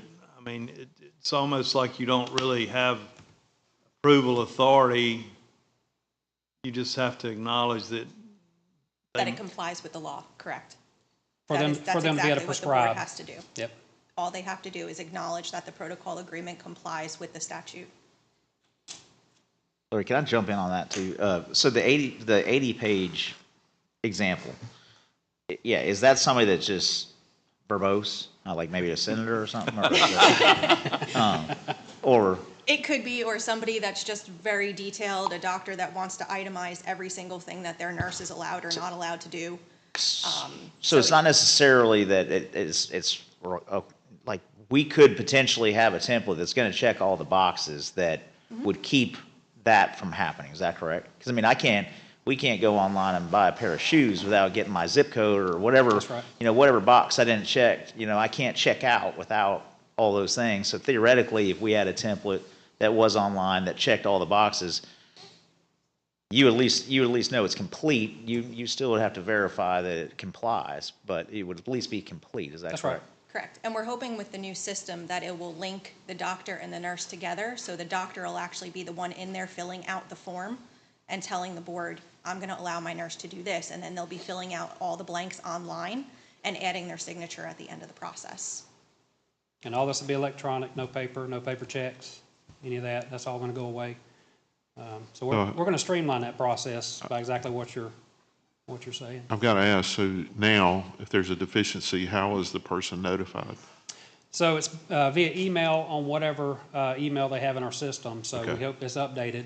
We don't have the resources to be able to phone call everybody right now, but they do get an email that's in their system. And I think it's important that you get as much online as you can, but also remember that you will have the outliers and some of them are probably very successful professionals that are not going to do it online. So please leave that possibility of doing it the old-fashioned way in there. I think that's important. We will. We'll still have that option. I listened to one of our customer service ladies on the phone for 2 hours the other day with somebody getting him through that license process. So we still have that as well.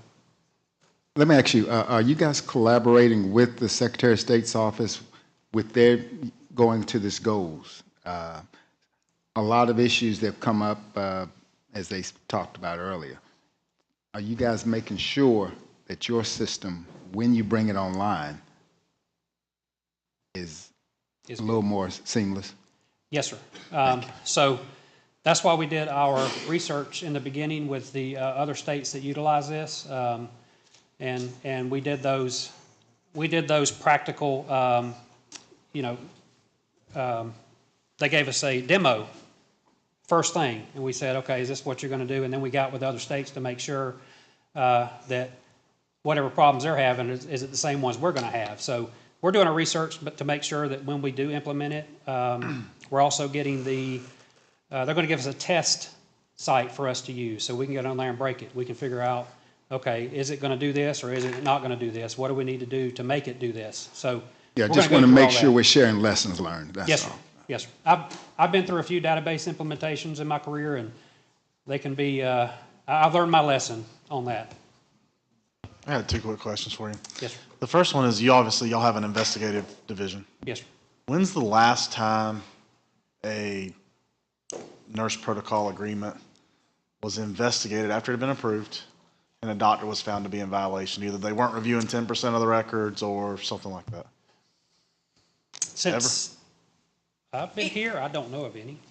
It is something that comes up a lot in our investigative committee. Our investigators do have to go out a lot and talk to the doctors because a lot of them don't understand what their responsibilities actually are under a protocol agreement. You have a lot of people going and hiring their physicians as medical directors. And as medical directors, they don't know what they're supposed to be doing for these clinics that are being opened. So the IV hydration clinics, the med spas that are being opened by other professions, they don't fully grasp what their role is because they don't actually practice in that location. It's not their practice. And these clients for these services are not necessarily seen as patients, even though they are, because they are receiving medical services. I may So that follow is up with something you that comes up offline a and ask lot. that question a little bit more in Okay. detail. My last one is, obviously, I don't think anyone here debates whether or not we have a healthcare worker shortage. How many folks, maybe they have the degree, they've worked out of state, whatever, how many pending licenses do you have at this time that do you know that number? I know you've got a lot of fields. So if you need to break it down and say, we have this many doctors waiting, this many nurses waiting, or whatever, I'm just wondering, how many do we have that we potentially could have in Georgia working right now, but for the fact we can't finish up their license part?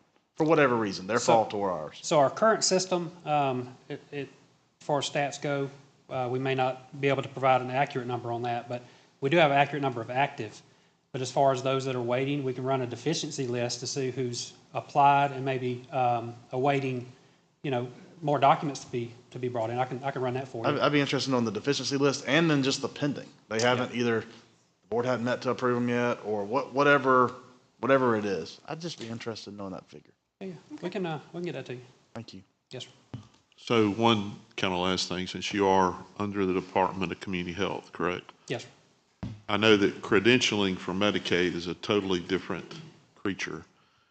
Do you or will you or are you working with the Medicaid credentialing people now or in the future to speed up that process as far as credentialing? Because I know they got to have their license before they get credentialed. So are y'all working together at all? So not necessarily working together, but we do have a data export that they receive on a daily basis, which provides them a continuous updated list of who is currently active and Okay. licensed by our board. So they get a refresh of that data every morning. So as they're credentialing, all they have to do is log into their system and take a look, and it'll tell them whether or not that is a physician licensed in Georgia at the time. Okay, thank you. And once we update our system, we'll get with them to make sure they're getting the stats that they need and make sure that we can give that to them pretty easy. Thank you. Yes, sir. Any other questions? Thank you, Jason, and Thank we appreciate the hard work. I see you're making headway, but you've got a ways to go. So We do, but we're getting there. Thank you. We'll get there. Thank you. Next up, we'll hear from Wanda Jaffe about the, mental health professionals. Did you know okay, y'all are going to tag team again, all right? No, I'll let her take this one.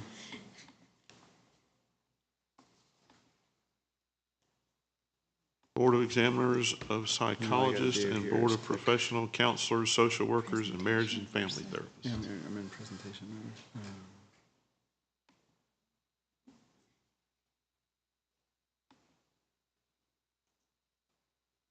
That's a good question. Why is it not showing?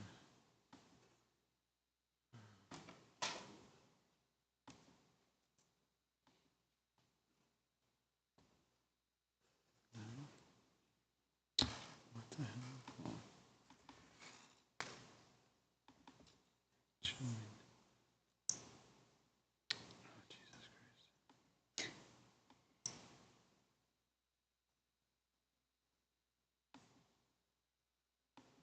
Hold on, man. Slideshow. Hold on. One We second. do have a presentation.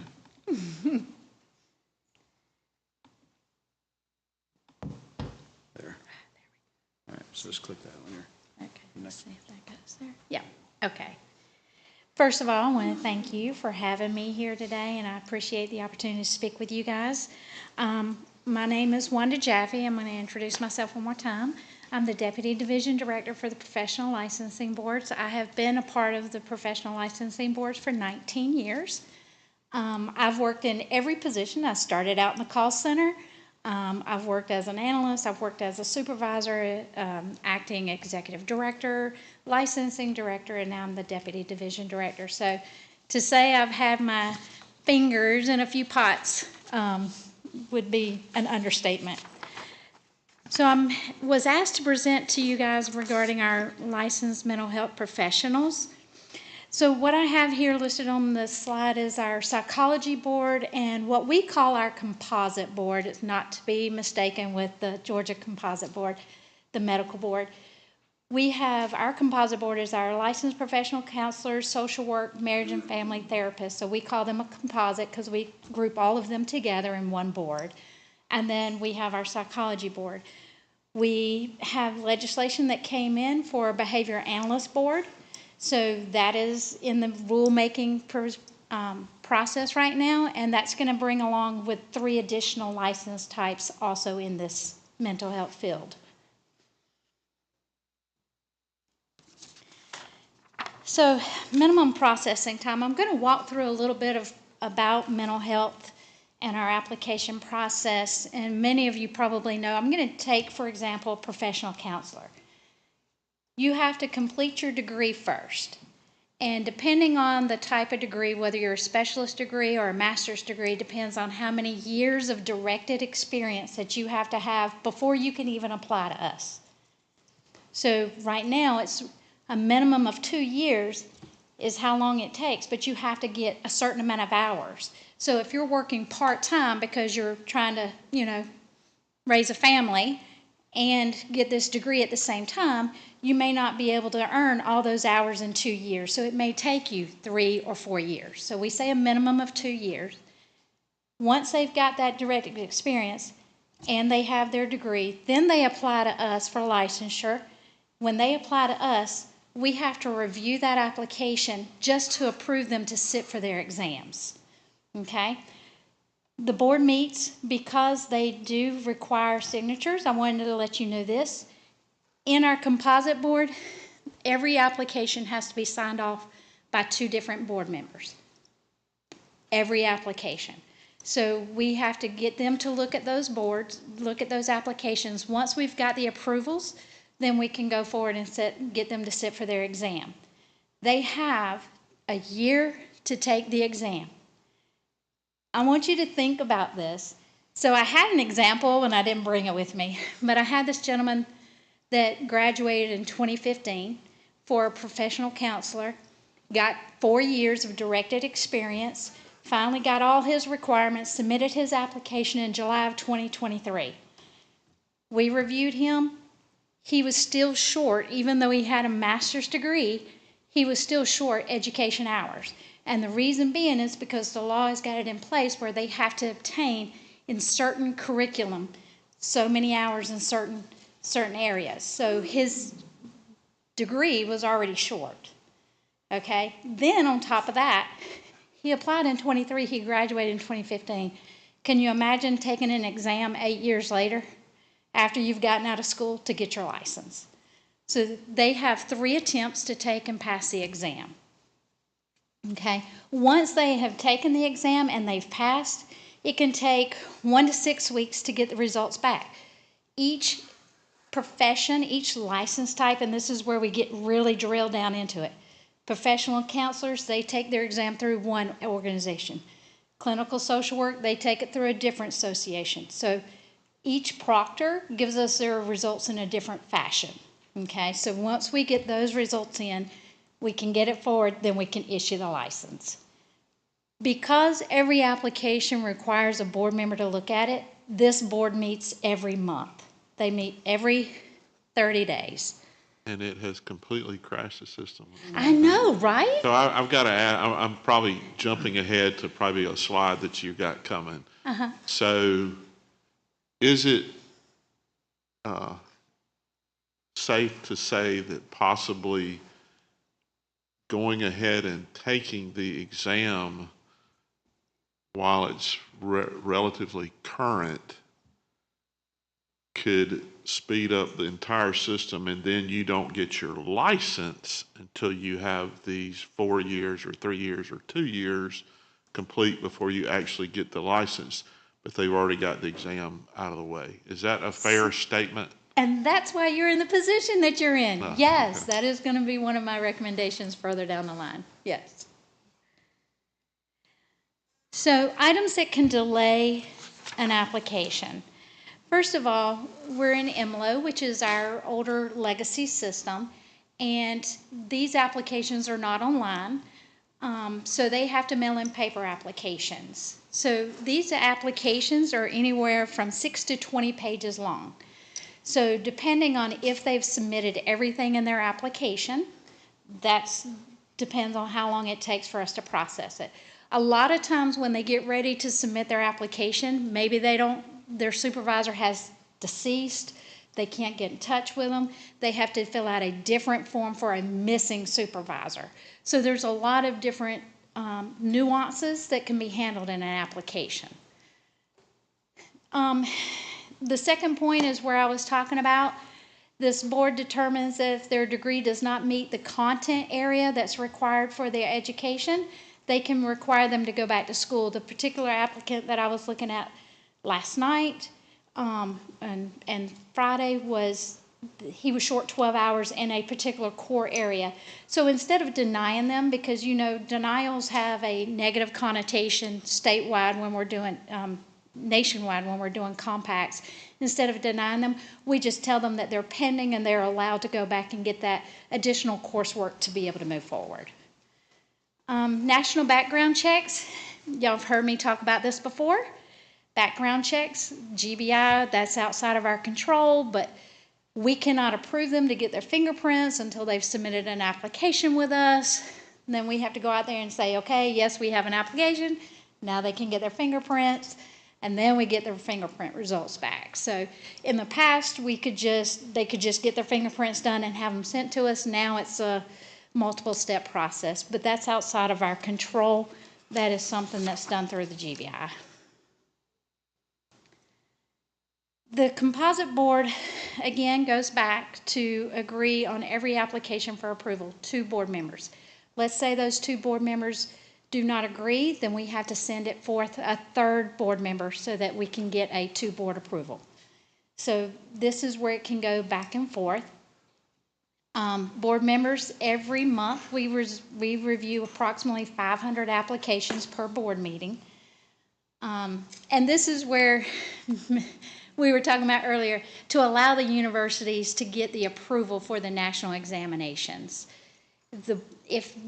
Nursing schools, you know, things like that, if we can get the schools to give them the approval to sit for the exam, that would take a lot off of them, and they'd be able to test when it's fresh in their minds. Have y'all had those discussions with USG or your technical schools? We have not, because right now the way it's written in our statute and in our rules is that we have to give the approval, so we need to work on the legislation and make sure everything's covered so that we can give that authority to someone else. Before we do the legislation, though, I would ask if you guys would have that conversation, because I don't want to just take one buck and pass it to the next side. Well, and the way we could do that is we could say the school could give, especially Georgia schools, the Georgia schools could give the approval. And then that way we can work as a team and collaborate and get these done a lot faster. Okay. There are varying requirements, and again, this is where I was talking about each application can be up to 20 pages. There's different things that we're looking at. I've focused on education a lot because for each license type, the content is different. So you have to make sure that they are hitting their content. So when we say allow them to submit a transcript, a certified list, that may not work with this board specifically because their board requires certain content level per license type. So that's where we get into the problem. Our staff is not just looking at this transcript saying, okay, this person has a degree, this person graduated on this day. They're looking at that transcript. They're going through for a professional counselor, make sure that they've got this content level. For clinical social work, make sure they hit this content level. So our analysts are actually reviewing the transcripts. They also have internship, clinical experience that's required, practicum, license supervision. They have to have a minimum of 35 hours of license supervision every year. So we've got that. And then, of course, the background check, citizenship verification exam. So these are all, our checklist is almost like 13 to 15 items per license type when they're looking at an application. And renewal. Each license has to renew every 2 years. You guys are familiar with that. We do all the renewals. Licensees have to have continuing education. This continuing education is again approved by various national organizations. So when we have a CE audit, which we have to do on our front end, we do a random CE audit, we do a minimum. Even a very minimum gives us almost 600 licensees that we have to look at every renewal period on their CEs. And it's not just a certificate. It is a program that is given by that organization that we have to look through and make sure that they got their ethics, make sure that they got the CE in the area that they are licensed in. Professional counseling, whether it's mental health, maybe it's, clinical social work. We've got to make sure that they are getting the continuing education in their field and not just some random continuing education. And that is it for us. Does anyone have any questions? Questions? Wanda, they're giving you a pass this time, I suppose. Woo! Yeah, I would ask if you don't mind, since you did make the recommendation about the schooling. We need to know other states that are already doing that, and then we need Yes. you to go ahead and have preliminary discussions with USG. That's not something I think we feel comfortable just throwing on them in January. That need to be Yeah. a discussion early on if we're And going. I will tell you, clinical social work has talked about this. They have actually talked about allowing the universities to go ahead and do the exams, but it's only been talks and it hasn't been like fully fleshed out yet. But we are entering those conversations already as boards and trying to get that information. Isn't that really. something we're already doing with nursing? Or maybe not? I'm looking to the audience here. For nursing? Yeah, aren't they already going ahead and taking? No, testing they in have to it get their last year? NCLEX approval from us. Yeah. Yeah, unfortunately, to take their exam, we have to give them their approvals. But there are a lot of boards that we do have that are allowed to go ahead and take their exam. If I'm not mistaken, podiatry can go ahead and take their exam without applying to us. Physical therapy, occupational therapy, all of those can take their exam before applying. Ms. Wanda, Yes. I thought you testified earlier that the nursing schools were sending you a mass list of Transcripts. and I think Yes. that's what the chairman is. Well, I was asking about some of the last testing, but I do understand they're sending you the transcripts. Yes, they are sending us the transcripts, and that does help us go ahead and get those approvals out quicker. But that doesn't, and if everything is already approved, then that's the last thing that we need to get them Are there- eligible for their exam. I didn't mean to cut you off. Are there states that allow for the NCLEX to be taken in the final semester of school? Does the NCLEX allow that? And if I'm So- saying the test wrong, I apologize. I only had That's to take okay. one. So I will tell you, I'm more focused on Georgia. I haven't really talked to the other states regarding nursing exams. However, NCSBN has a great, large organization that could probably get the answers that I need. Any other questions? I guess I got one. Go Chairman. ahead, So Chairman. I'm probably not really understanding all the nuances of the various fields, but it seems to me if you get a degree from an accredited college or university, why would a appointed board have to weigh in as to what classes you took and this suits us or doesn't suit us?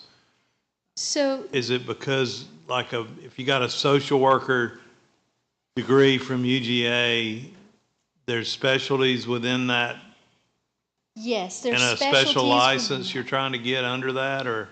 Yes, there are specialties in that, and those specialties determine whether or not you need 1 year of directed experience compared to 2 years directed experience. So it depends on how specialty you get. Also, people can get a degree in Masters of Art in Counseling, and that may not be what the law states says that the content area has to be. I mean, you can get a master's in basket weaving, I guess, you know what I mean? But you've got to make sure that the content is what's for there. Even though they graduate from a social work, that's so varied from state to state I got that you. you've got to make sure it's in compliance. And Chairman Hatchett, we did move on the land surveyors. They had a similar situation where they had to have all their field experience prior to taking their exam, and depending on what level of education, sometimes that was 8 years. We changed the law where they can take it immediately after finishing the education requirement. So Yes. they thought that was going to help them attract more, get more people in that field. So that's something I think we certainly ought to look at Yeah. there. I know it's nerve-wracking to take an exam when you graduate from college, but much less to wait 5 years down the road to take that exam. I can't imagine the amount of studying you have to do just to refresh and make sure it's all current. I got one more real quick question. Why is music therapy not part of the composite board, what you call the composite board? So music therapy fell under our nursing, which is in a different area because they use it as a form of, in the nursing board, it just. So they don't have a separate board? Okay, thank you. Any other questions? I don't think you have any more questions right now, Swan. Thank you. All right, thank you. Just exit. I think we reserved time on purpose for public comment. We have several that have signed up. What I'd ask if you just recognize that there will be other people who are trying to go behind you, and please don't take their cue in line. No pun intended. So we're gonna jump around a little bit. We'll start with Mark Woodall, Association of General Contractors.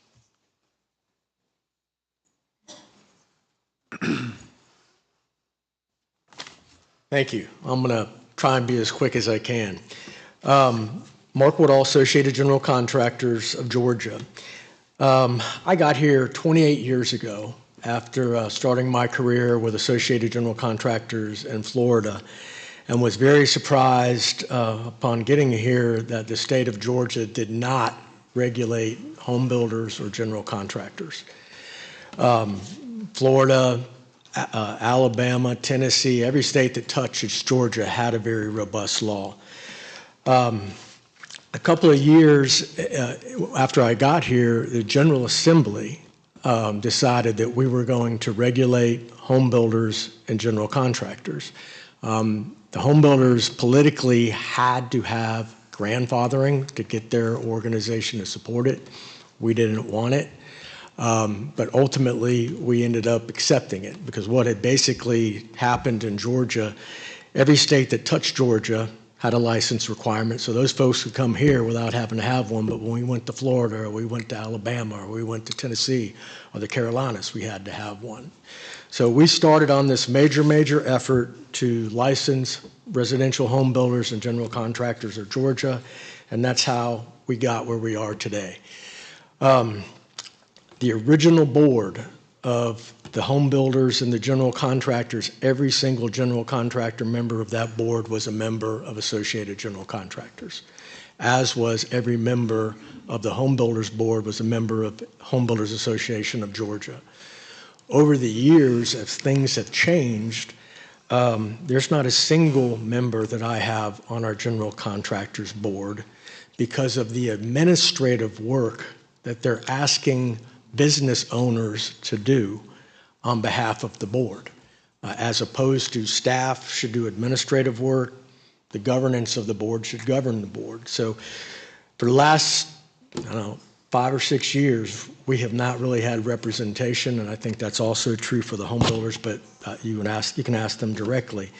So we would like very much to be more engaged. All of the meetings appear to be on Zoom. It's very difficult to connect sometime through a Zoom call versus a person and face-to-face meeting that you guys have talked about. So we're very interested in having them be successful. But what's currently happening right now, again, the staff has done a better job. They have more folks processing the application, but there are very few people that are on the board during these calls that are actually doing the work. There's a small number of folks that are talking about it, and other people are just hitting the button to let them know that they're still on the line. So we have some let me also mention Senator Matt Brass introduced legislation this past session on behalf of the home builders and general contractors, who very much cleaned up the law, got rid of the whole provisions that you can still get a license through grandfathering, made some really good changes. You have to meet at least 6 times a year, but you have to spread them out over the 12 months. Has to be every other month, so you're not jamming them in. But I think one of the biggest things that, as a representative of industry that's regulated, we'd like to have more of an opportunity to engage with them, hopefully with 1 or 2 in-person meetings versus, I mean, right now, quite frankly, the board didn't even know we introduced and passed legislation impacting them this past session. So that's how bad the discommunication or the disconnect has been. With that, Mr. Chairman, I'm happy to try and answer any questions. We want it to be successful. We got a lot of skin in the game, and you know, we get calls all the time that their applications delayed months and months and months, and it's been very difficult for those people. So you've initiated some things that hopefully will solve some of the problems, but I think you were saying that you were going to be sending us some recommendations. Is that what you said? We absolutely can do that. Okay. Absolutely. Right. And as I said, Senate Bill 503 is a real good start. I want a clarifying point. We did not take out the grandfathering point. We just made it clear that the grandfathering part had already ended in 503, right? Okay, just making sure we didn't. Correct. I want to make sure we're clear for those listening. We still get people asking for it. It was a archaic code that was no longer relevant that was left, but it was just a cleanup. Gotcha. Anybody have questions? Thank you, Mark. Please call us as a resource. Thank you. And I think there might be a couple that may be sort of related to this. Is this Scott? Scott, okay. With the Georgia Utility Contractors Association, okay. Thank you. As said earlier, my name is Scott Brumelo with Georgia Utility Contractors Association. We are the utility contractors, so ours is a little different than Mark's. We are underground utility construction, and I would like to thank the Blue Ribbon Committee for this opportunity to address the licensing issues facing utility contractors in Georgia. Now, our association represents over 300 contractor members in Georgia, but we field regular calls on a daily basis who are applicants having a hard time completing their utility foreman applications and utility manager applications based upon the vague experience requirements that are on the application itself. Now, the situation is the licensing board, they are understaffed, and when the applications are turned in, they cannot get a call back. Now, hopefully that will be resolved in the near future, but as of right now, when the denial letters are sent back to the applicant, little explanation is given, and therefore the applicant will turn it back in and just sit and wait. And unfortunately, that's bad for business, both for the state and for the applicant. Additionally, the utility manager application needs to be updated to clearly state the references for utility manager applicants must only be from licensed utility managers, because it does not state that on there. And when they turn it in, they may turn it in reference letter from a PE or a city manager, and those, of course, would be denied as well. That's just a minor change that would be very helpful to those seeking utility manager application status. But our biggest concern with the utility licensing law is that we have unlicensed utility construction taking place in Georgia. The licensing board does have investigators. However, they are not as many as needed to take part in the cease and desist orders against those job sites where utility construction work is taking place. And when the cease and desist orders are issued, it takes several months for them to get out there and take action. By that time, the work has already taken place, the contractor has long gone, and nothing can be done about it.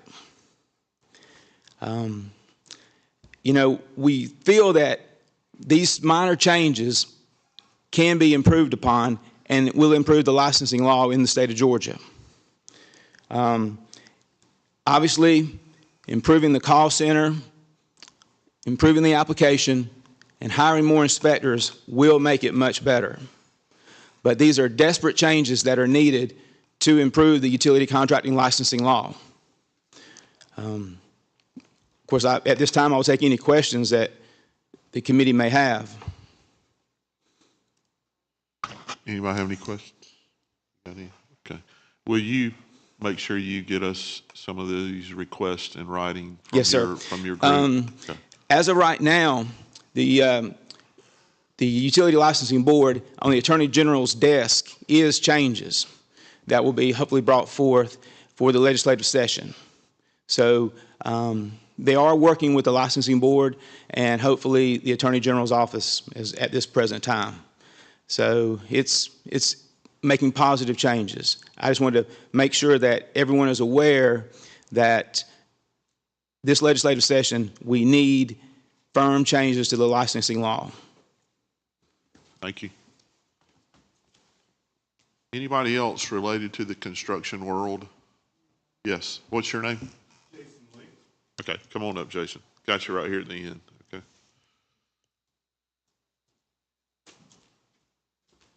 Good morning, and thank you to the committee for taking some time out today. And I won't take too much of your time because I am the president of the Georgia Utilities Contractors Association, so I'm associated with Mr. Scott Brumbelow. But I just wanted to speak a little bit more from the standpoint of what we're hearing from our members. As Scott said, we had over 300 contractor members, but also a total over 500 members, including other companies and affiliate associations with municipalities and things of that nature. And some of the things that I personally hear from our members are what Scott touched on a little bit. When you talk about the frustration with the licensing law, you're having individuals who have worked their way up through the company with the experience, starting at the ground floor, and they've had 2-3+ decades of work in the industry, and they can't get an answer back. And it's frustrating to them because they feel like they've been in this business, they're trying to make a hard, earnest living, and they just can't understand why or get a response back in terms of what is wrong with their application. And the other point I wanted to touch on was the licensing changes that are in effect in terms of unlicensed contractors doing the work.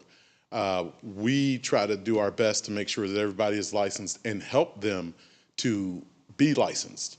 We understand the importance of the license, and just to verify and stamp us is that we know what we're doing. And we appreciate the work that the board is doing, reviewing that.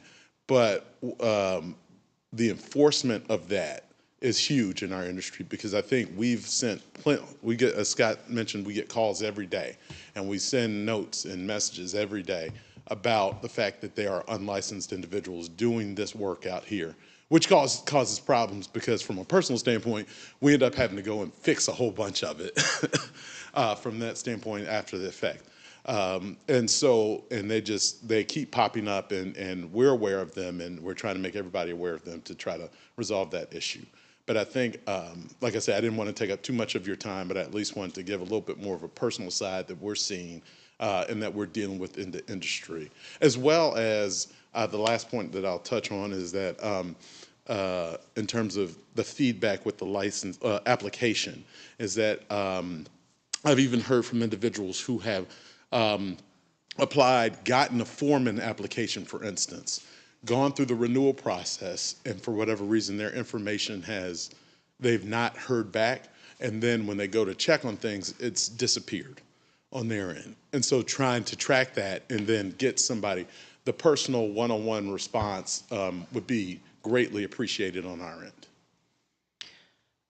I got just real quick, and I also for both of you, I mean, I know Chairman Hatch had already mentioned it, but certainly providing us with the changes in writing, if it already exists, that should be pretty simple. So if you could do that so we could have that, be great. I know you guys aren't in the investigative type of situation, but in your experience, what are you seeing? Are these subcontractors that are not licensed? Are they, or what are you seeing most of all? And if you need to come back up, I apologize. I should have. For the I'll let you benefit of speak everybody first, Scott. online, go back to the mic. What our experience is, just contractors as a whole. Typically speaking, utility contractors will not sub out the work. They will perform it. But these are individuals that may be hired by a city or county that's not doing their due diligence to verify that this contractor is licensed. And that's the unfortunate part. So it's an educational process that we are involved in educating cities and counties, because they are putting their citizens' water quality at risk. And what, Yeah, well, that's actually, that I'm glad you went there, because that's kind of the nature of my question, is this type of work that I'm very familiar with is usually done by, it's usually going to be turned over to a municipality in a lot of situations. So these are actual municipalities that are not verifying that. That's correct. and for example, you may have the utility manager's license is connected with the utility contractor's license. And they may have had a utility manager on staff at one point, but that person was removed. You're supposed to replace them within 90 days and notify the appropriate individuals, and that is not always occurring. Yes, correct. And so they're running. They're with their piggybacking off their that, they're contractor's piggybacking license. off that without somebody that's actually a qualified agent. Right. Thank y'all. Jason, Todd, Wanda, Todd, Jason, and Scott. Thank y'all. Thank you. Thank you. Kenya Simmons, you're with them? Okay.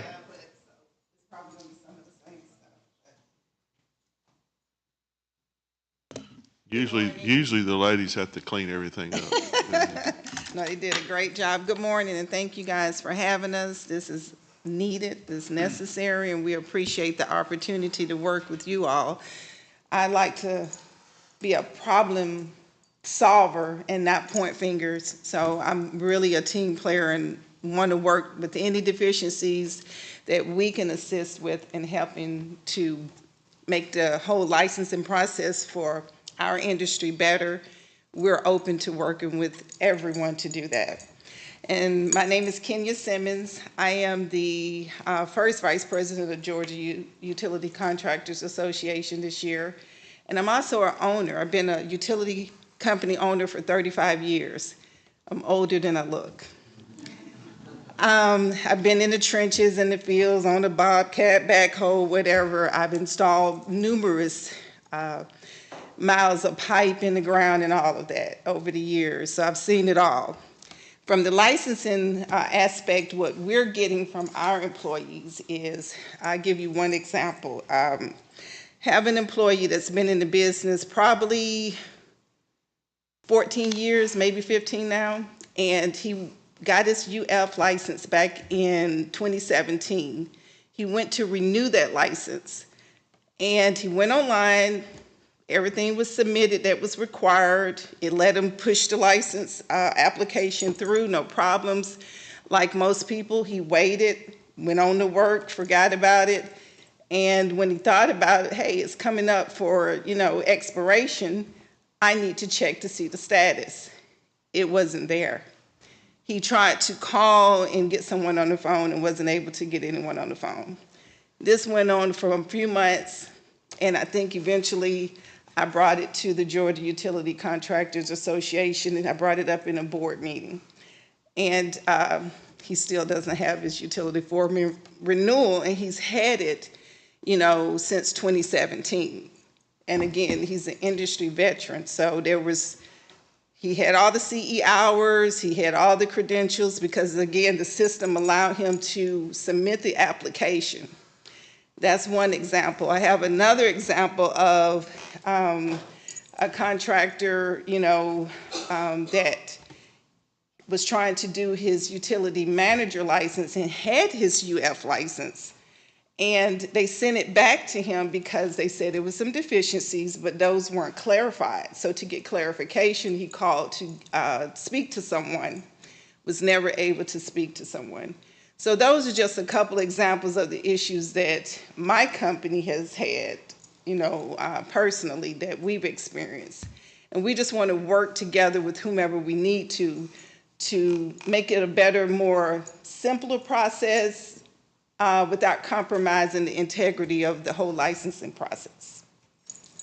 Thank you, Ms. Simmons. I think you probably have been heard today, and hopefully you'll get some resolution. Thank you. Thank you.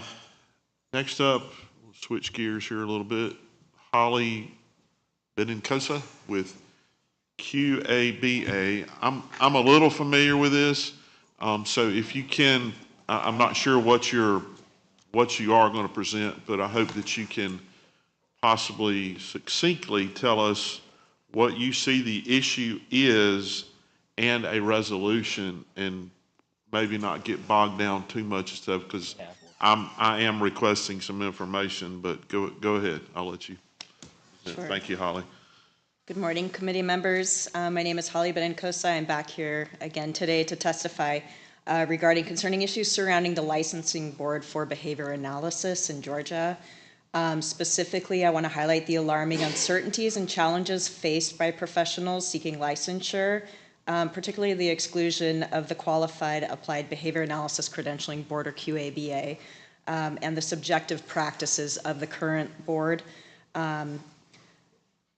The board that's responsible for licensing has proven to be incredibly difficult to communicate with. They have canceled 2 of their meetings consecutively, and they're extremely hard to get a hold of. The lack of accessibility, it impedes the progress of professionals striving to comply with licensure laws, requirements, and actively participate in regulatory practice. I don't know if you guys are able to get a hold of them, but I sure can't. Their reliability and commitment to the responsibilities, they've been called into question by the recent cancellations of those meetings, reflects poorly on the board's ability to fulfill its duties in timely and accountable manner. We have had great communication with the Secretary of State's office. They've been wonderful in their responsiveness, but the board itself has been unreliable. Applications are supposed to be starting this fall. This board does not have a working website. There's no transparency, and the board should be using universal benchmarks based on the state statute and not from only one certifying entity. The current state of licensing board for behavior analysis in Georgia is troubling and requires urgent attention and reform. I urge the committee to investigate these issues and ensure transparency and accountability, and consider incorporating QABA into licensure framework to enhance standards and streamline licensing process. A lot of these board members are certified through one credentialing board, and instead of having these universal benchmarks based on state statute, it appears that they are being subjective. And so that's what I'm here to talk about today. Thank you. Any questions? Thank you, and I am in contact with y'all. So thank you.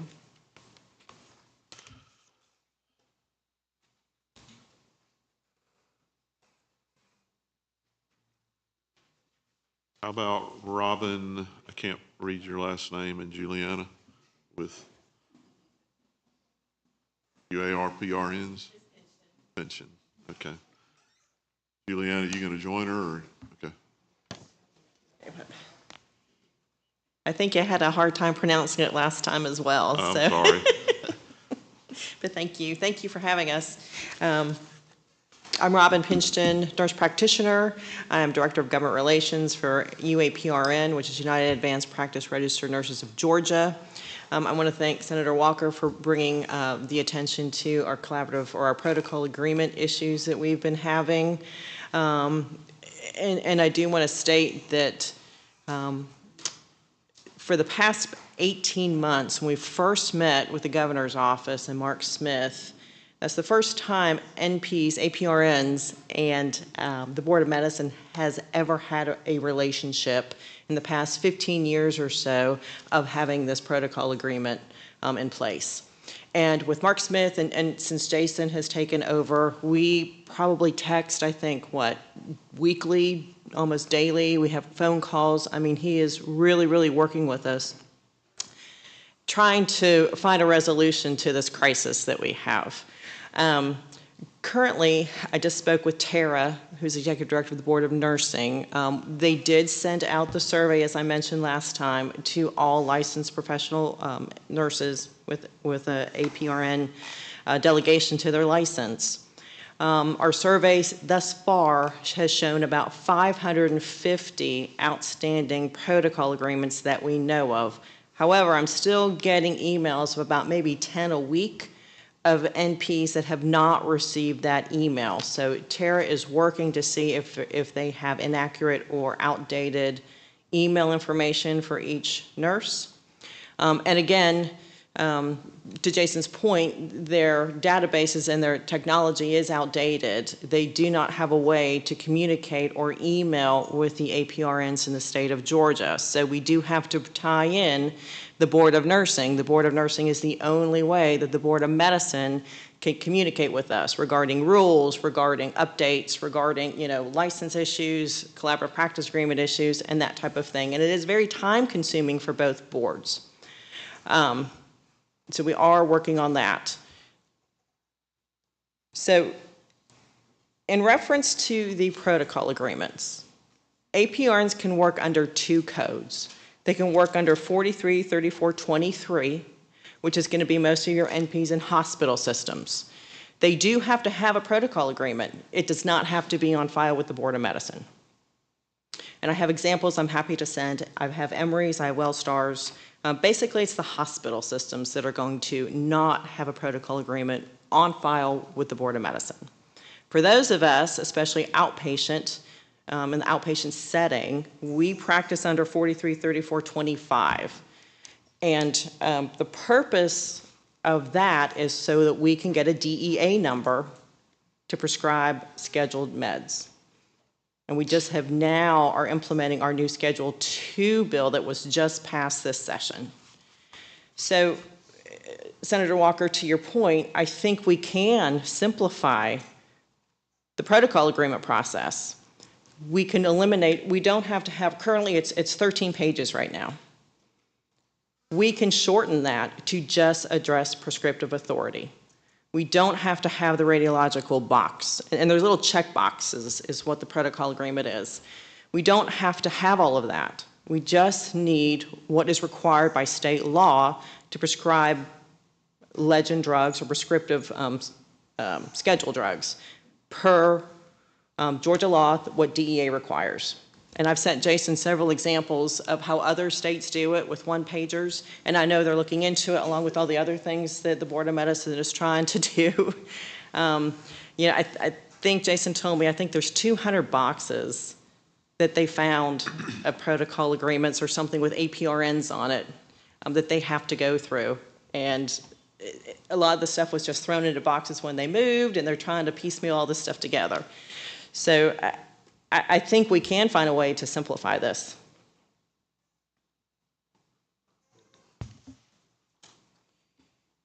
And also regarding the workforce shortage in both the Board of Nursing and the Board of Medicine, we are getting ready to have our license for APRNs instituted in September of 2025. So where we will have the first time we will have our own APRN license, not a delegation to our RN license. And that will be through the Board of Nursing.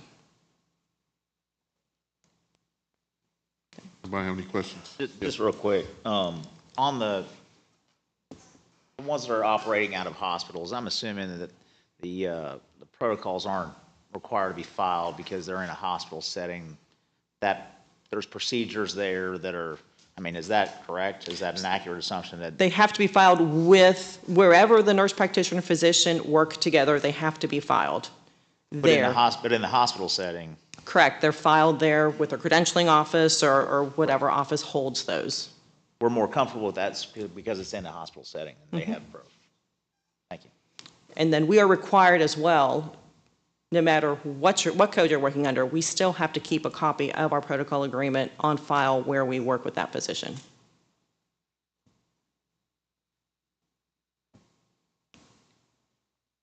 Any other questions?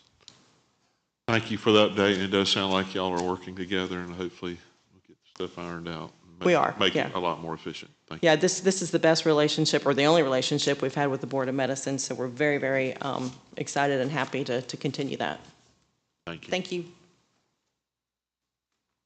Juliana, do you still need to come? Okay, come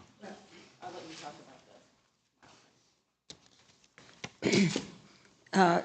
Yes, I actually, as you know, represent UA, the advanced practice nurses, including the deans and directors of the nursing schools, but I also represent licensed professional counselors. So I would like to make just a couple of comments relative to the LPC board, which we discussed earlier, even though I would comment and to also emphasize, yeah, I do appreciate with our nursing, with the UAPRN, the relationship that we now have with the Composite Medical Board. It's still, though there is that issue, you know, we have nurses that we're working, as Senator Walker mentioned, you know, with the Board of Nursing, and then we also are working in conjunction with the medical board for our protocol agreements, which we still have we are getting calls, and a lot of our legislators that reach out to me getting calls where our protocol agreements that have not been processed, even up to over a year or longer. But we're continue to work, as Robin says, she works full-time and works on this days and nights for us. Also, I talked with our licensed professional counselors that they could not be here today, our executive director. There are around 11,000 LPCs, licensed professional counselors in the state. We have 9,000 members of our association, which is a huge, probably no association that I work with has that kind of percentage of those that are licensed or also take advantage of being members of their association. Therefore, we get hundreds of calls where counselors that are trying to, if they have an issue trying to get their license processed, they will call our association. I just talked with our executive director, and she said that they will get an average of over 15 calls at least a week where they are with the individuals that are calling to ask for help. I cannot enough, though, emphasize that they said we have an excellent working relationship with the board. And there's absolutely no criticism of the board. It's just they need additional resources, manpower, to be able to process the numbers that they are getting and receiving. And we're hopefully, once all this is automated, hopefully then, you know, that will also help with that IT process. Something was mentioned, I think you mentioned, about the board members. Okay, there are 10 members of the composite board. There are 3 licensed counselors, LPCs on it, 3 social workers, and 3 MFTs. And Dr. Tom Black is our LPC representative. And he said he has to spend, now he has a huge, a firm down in Savannah area, but he spends sometimes, he said, upward to 15 hours a week as a volunteer member of the board to help examine and review the license that are coming through. And I'm sure that she will, that you attest to that. So it is hard sometimes when you get someone like Dr. Black who's giving his time and having to give that much time and to that licensing board to actually evaluate and review those. Oh, excuse me, I made a mistake when I said the LPC, the association, they are getting, she said, 25 calls per day from members of the association who have questions or issues about trying to get their license renewed. So our association does try to get involved and help them through that process. But again, they said they had nothing but praise to say about those that work for the licensing board.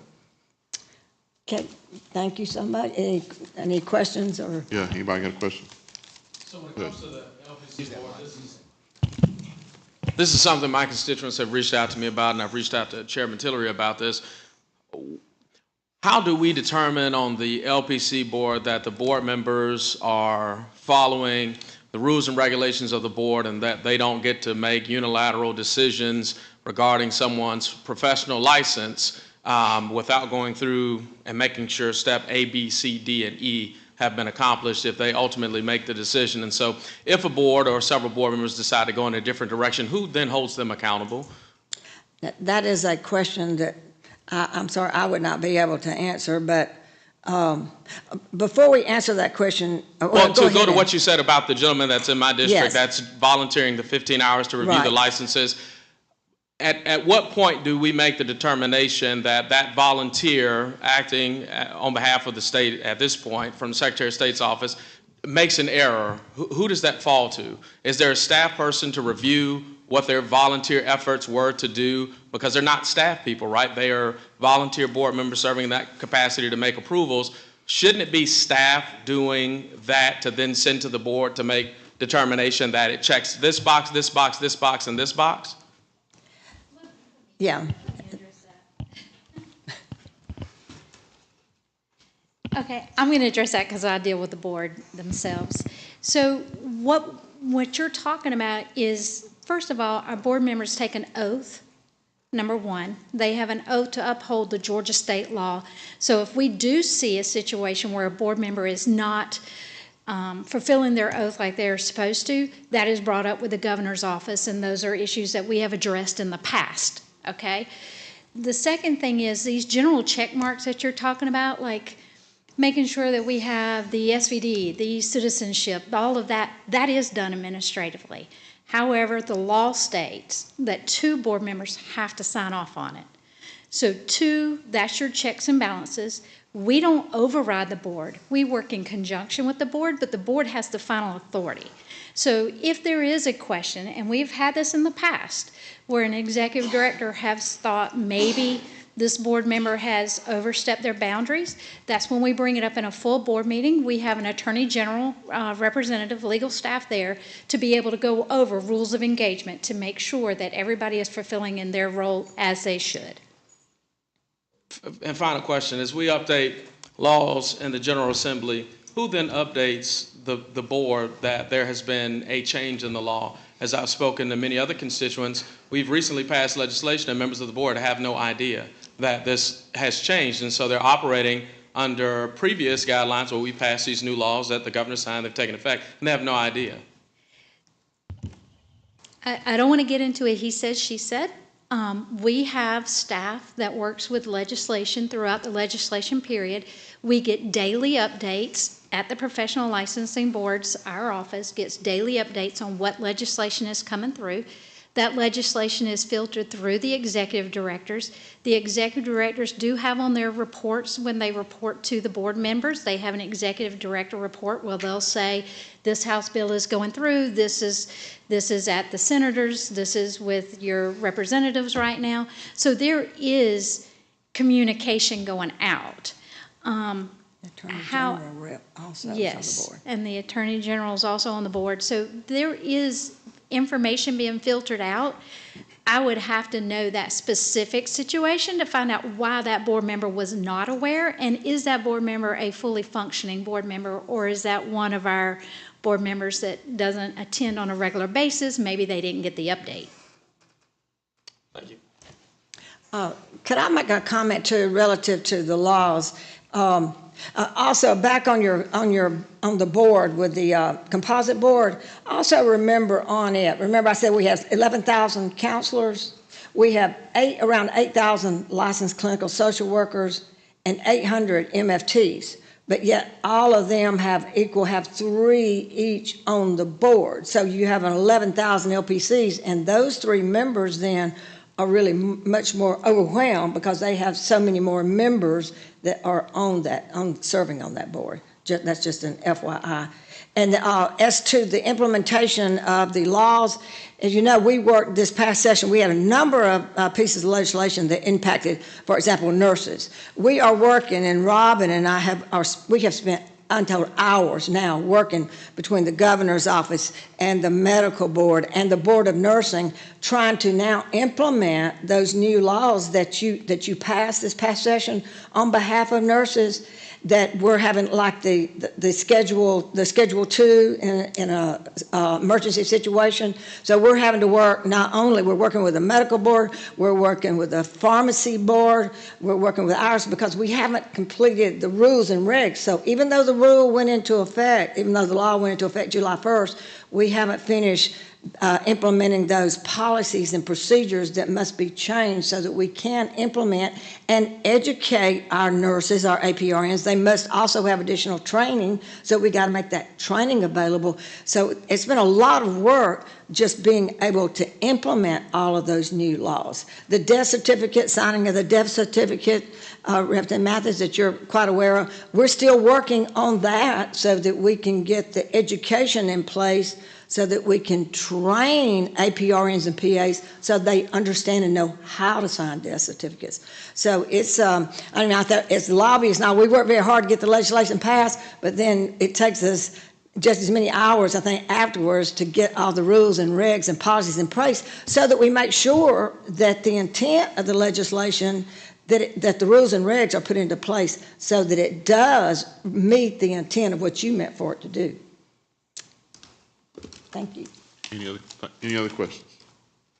Thank you, Juliana.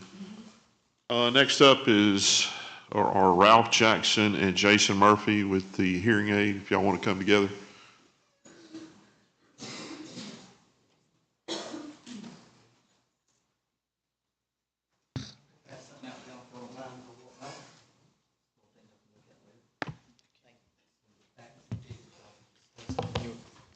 Marcus, you need one of these?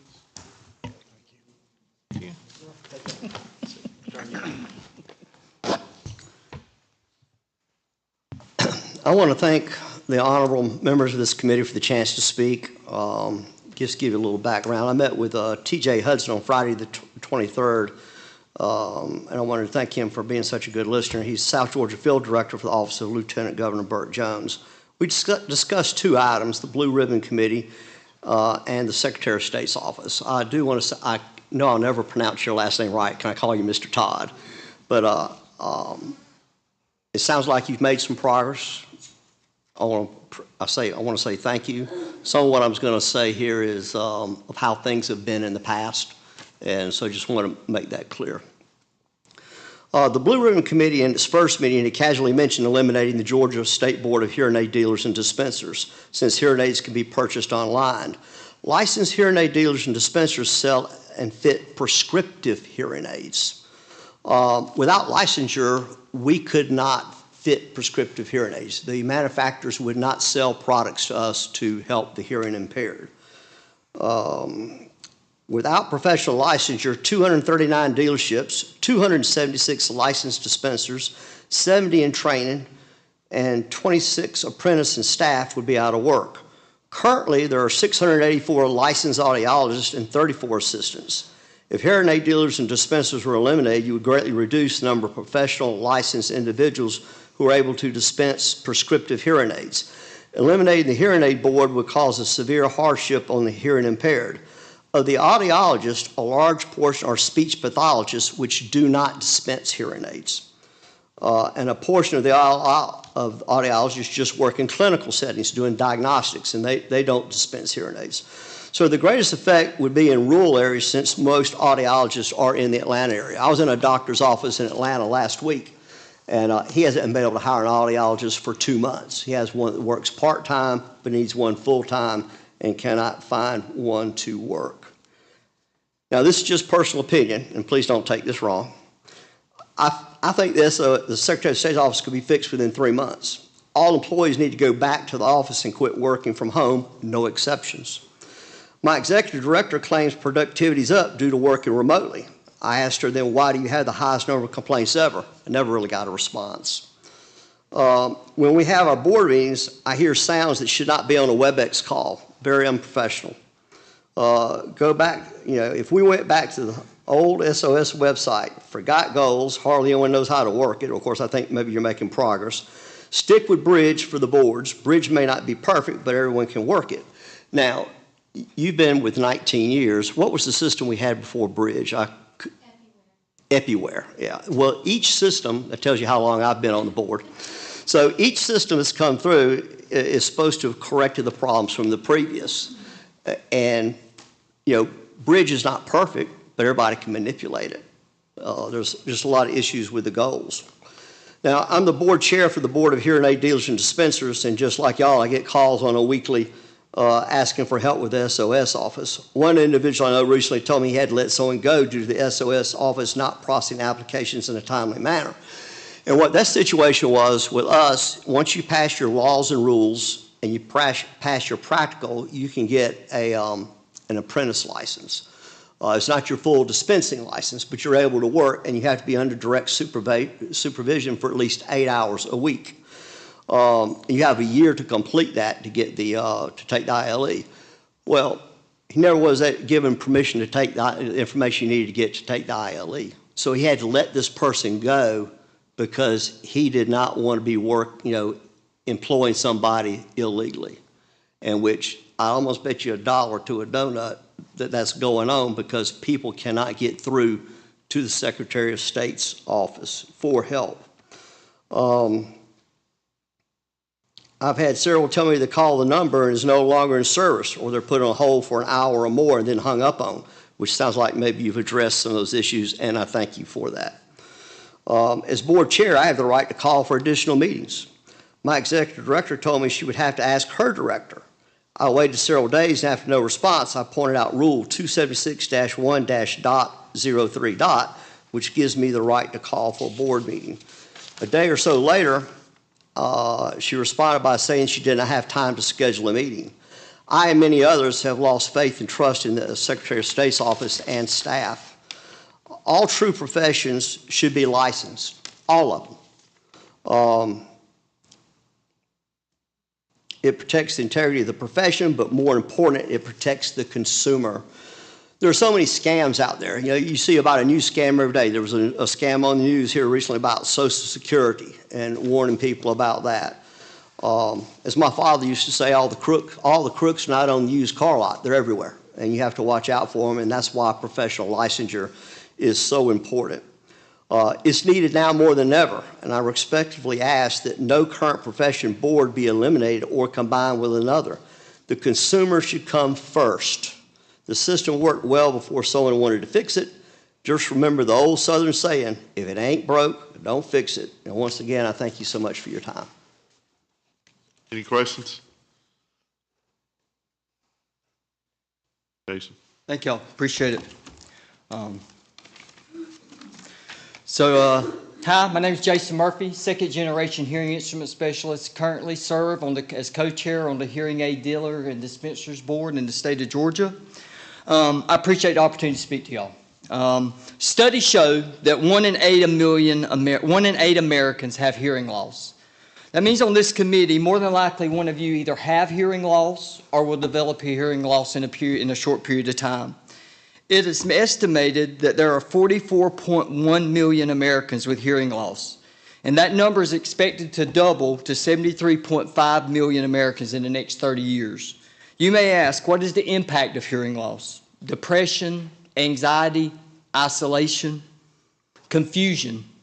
Studies show there is a direct link to untreated hearing loss and cognitive decline, such as dementia and Alzheimer's. Also, there's an economic impact. People who depend on hearing aids might not be able to work effectively. Productivity will diminish due to poor communication, and this is across all professions. Hearing loss does not discriminate. It impacts all walks of life. I personally have a doctor with significant hearing loss that uses a stethoscope in conjunction with his hearing aids to be able to hear his patient's heartbeats through his hearing aids. We help him do his job better. We have amazing technology, but people need us to help them be effective. It is not simple. It requires skill and patience. You can't buy this off the shelf. It is my understanding that during an early Blue Ribbon Committee meeting, it was mentioned that why do we need a hearing aid dealer dispenser license board if you can buy hearing aids over the counter? Let me give you a quick definition of over the counter. It is a self-diagnose, self-fit, self-treat hearing device. I will admit we were worried when it was introduced. However, we quickly realized that people need the support from us, licensed hearing professionals. Every person's loss is different. Every ear is different. Every person's activity level is different. One size does not fit all. It takes experience and knowledge to know what kind of treatment options, a dome or a custom mold, in-the-ear device or over-the-ear device. Are they occluded? Is the hearing aid whistling? Is there something medical going on with the ear? Is it just earwax? Every hearing loss is unique to that individual, and it is personal. We are part of their ongoing hearing health care, ear health, and a resource for continual support from start of treatment throughout the rest of their life. It is a personal and sacred trust our patients put in us. The harsh reality of people being unsuccessful with over-the-counter devices is that when a person has a negative outcome, it takes them 5 to 7 years to work up the courage to try again. Imagine the impact of waiting. More significant loss, it is progressive, less satisfactory outcomes because of the decline, let alone the health impact. Hearing loss doesn't impact just the individual, it impacts the whole family network. Whether it work, home, church, or social settings, and most importantly, diminishing communication abilities with loved ones. According to the CDC, 15.5% of Georgia population has hearing loss. There are currently 11 million Georgians. That means 1.7 Georgians with hearing loss currently. They are currently served by 684 audiologists and 276 licensed hearing instrument dispensers. That would mean each person right now has over 1,700 people that they would be taking care of if they all sought treatment. If our license is taking away, if we are eliminated as a licensed hearing professional, we will no longer be able to fit prescriptive hearing aids, and this will adversely affect people's lives and the communities we provide hearing care in. If eliminated, it will leave audiologists the only provider of prescriptive hearing aids. And as Ralph said earlier, not all audiologists dispense. Some do balance testing, speech therapy, and diagnostic testing only. That will increase, if we are eliminated licensure, their workload to roughly 2,500 people per licensed hearing professional. This is unreasonable. Access to hearing health care will be severely impacted. When someone with hearing loss needs help, they will seek us out. When you or your family has a hearing loss, you will need us. If a hearing loss is impacting you personally now, it will one day. You will want us, our customers want us and need us now. I just hope we have a license and a board to support them, because silence is lonely. But y'all, I got good news. Let me tell y'all about what hearing loss and treating hearing loss does. For people with hearing loss, using a hearing aid is associated with a reduced risk of 3 common health problems of aging: dementia, depression, and falls. Regular use of a hearing aid is associated with a 24% lower risk for early death. Think of that number. More good news. Older adults with hearing loss who have worn hearing aids for 18 months reported a better quality of life. For older adults at increased risk for cognitive decline, hearing interventions slowed down loss of thinking and memory abilities by 48% over 3 years. Thank y'all for taking the time. We need this license, this professional license, for the consumers of Georgia that have hearing problems, for the ones that will seek us out. And that number that is going to double in the next 30 years is amazing. So thank y'all for the time. Hope y'all reconsider looking at our license for, any questions? I have a question. Thank y'all. Appreciate it. Thank you, Jason. Thank you, Ralph. That's everybody that was signed up on the sign-up sheet. Is there anybody else that would like to speak before we move on? I guess that's everybody. Well, thank you all for your attention. Does anybody on the board want to say anything before we adjourn? We know we have a lot of work ahead of us. I would be surprised if you don't see legislation. So be expecting some of that. I know you'll stay engaged. I'm not sure of our next meeting. That's what I was going to close out with. Our next meeting, and it may be our final meeting, but I'm not sure, is October the 18th, and it will be at the Neesmith Lane building on the campus of Georgia Southern. So October 18th, that's a Friday, I believe, or it may be a Thursday, I'm not sure.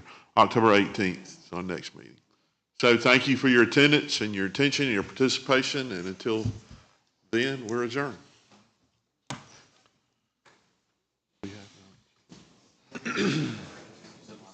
Executive director. Friday, unfortunately.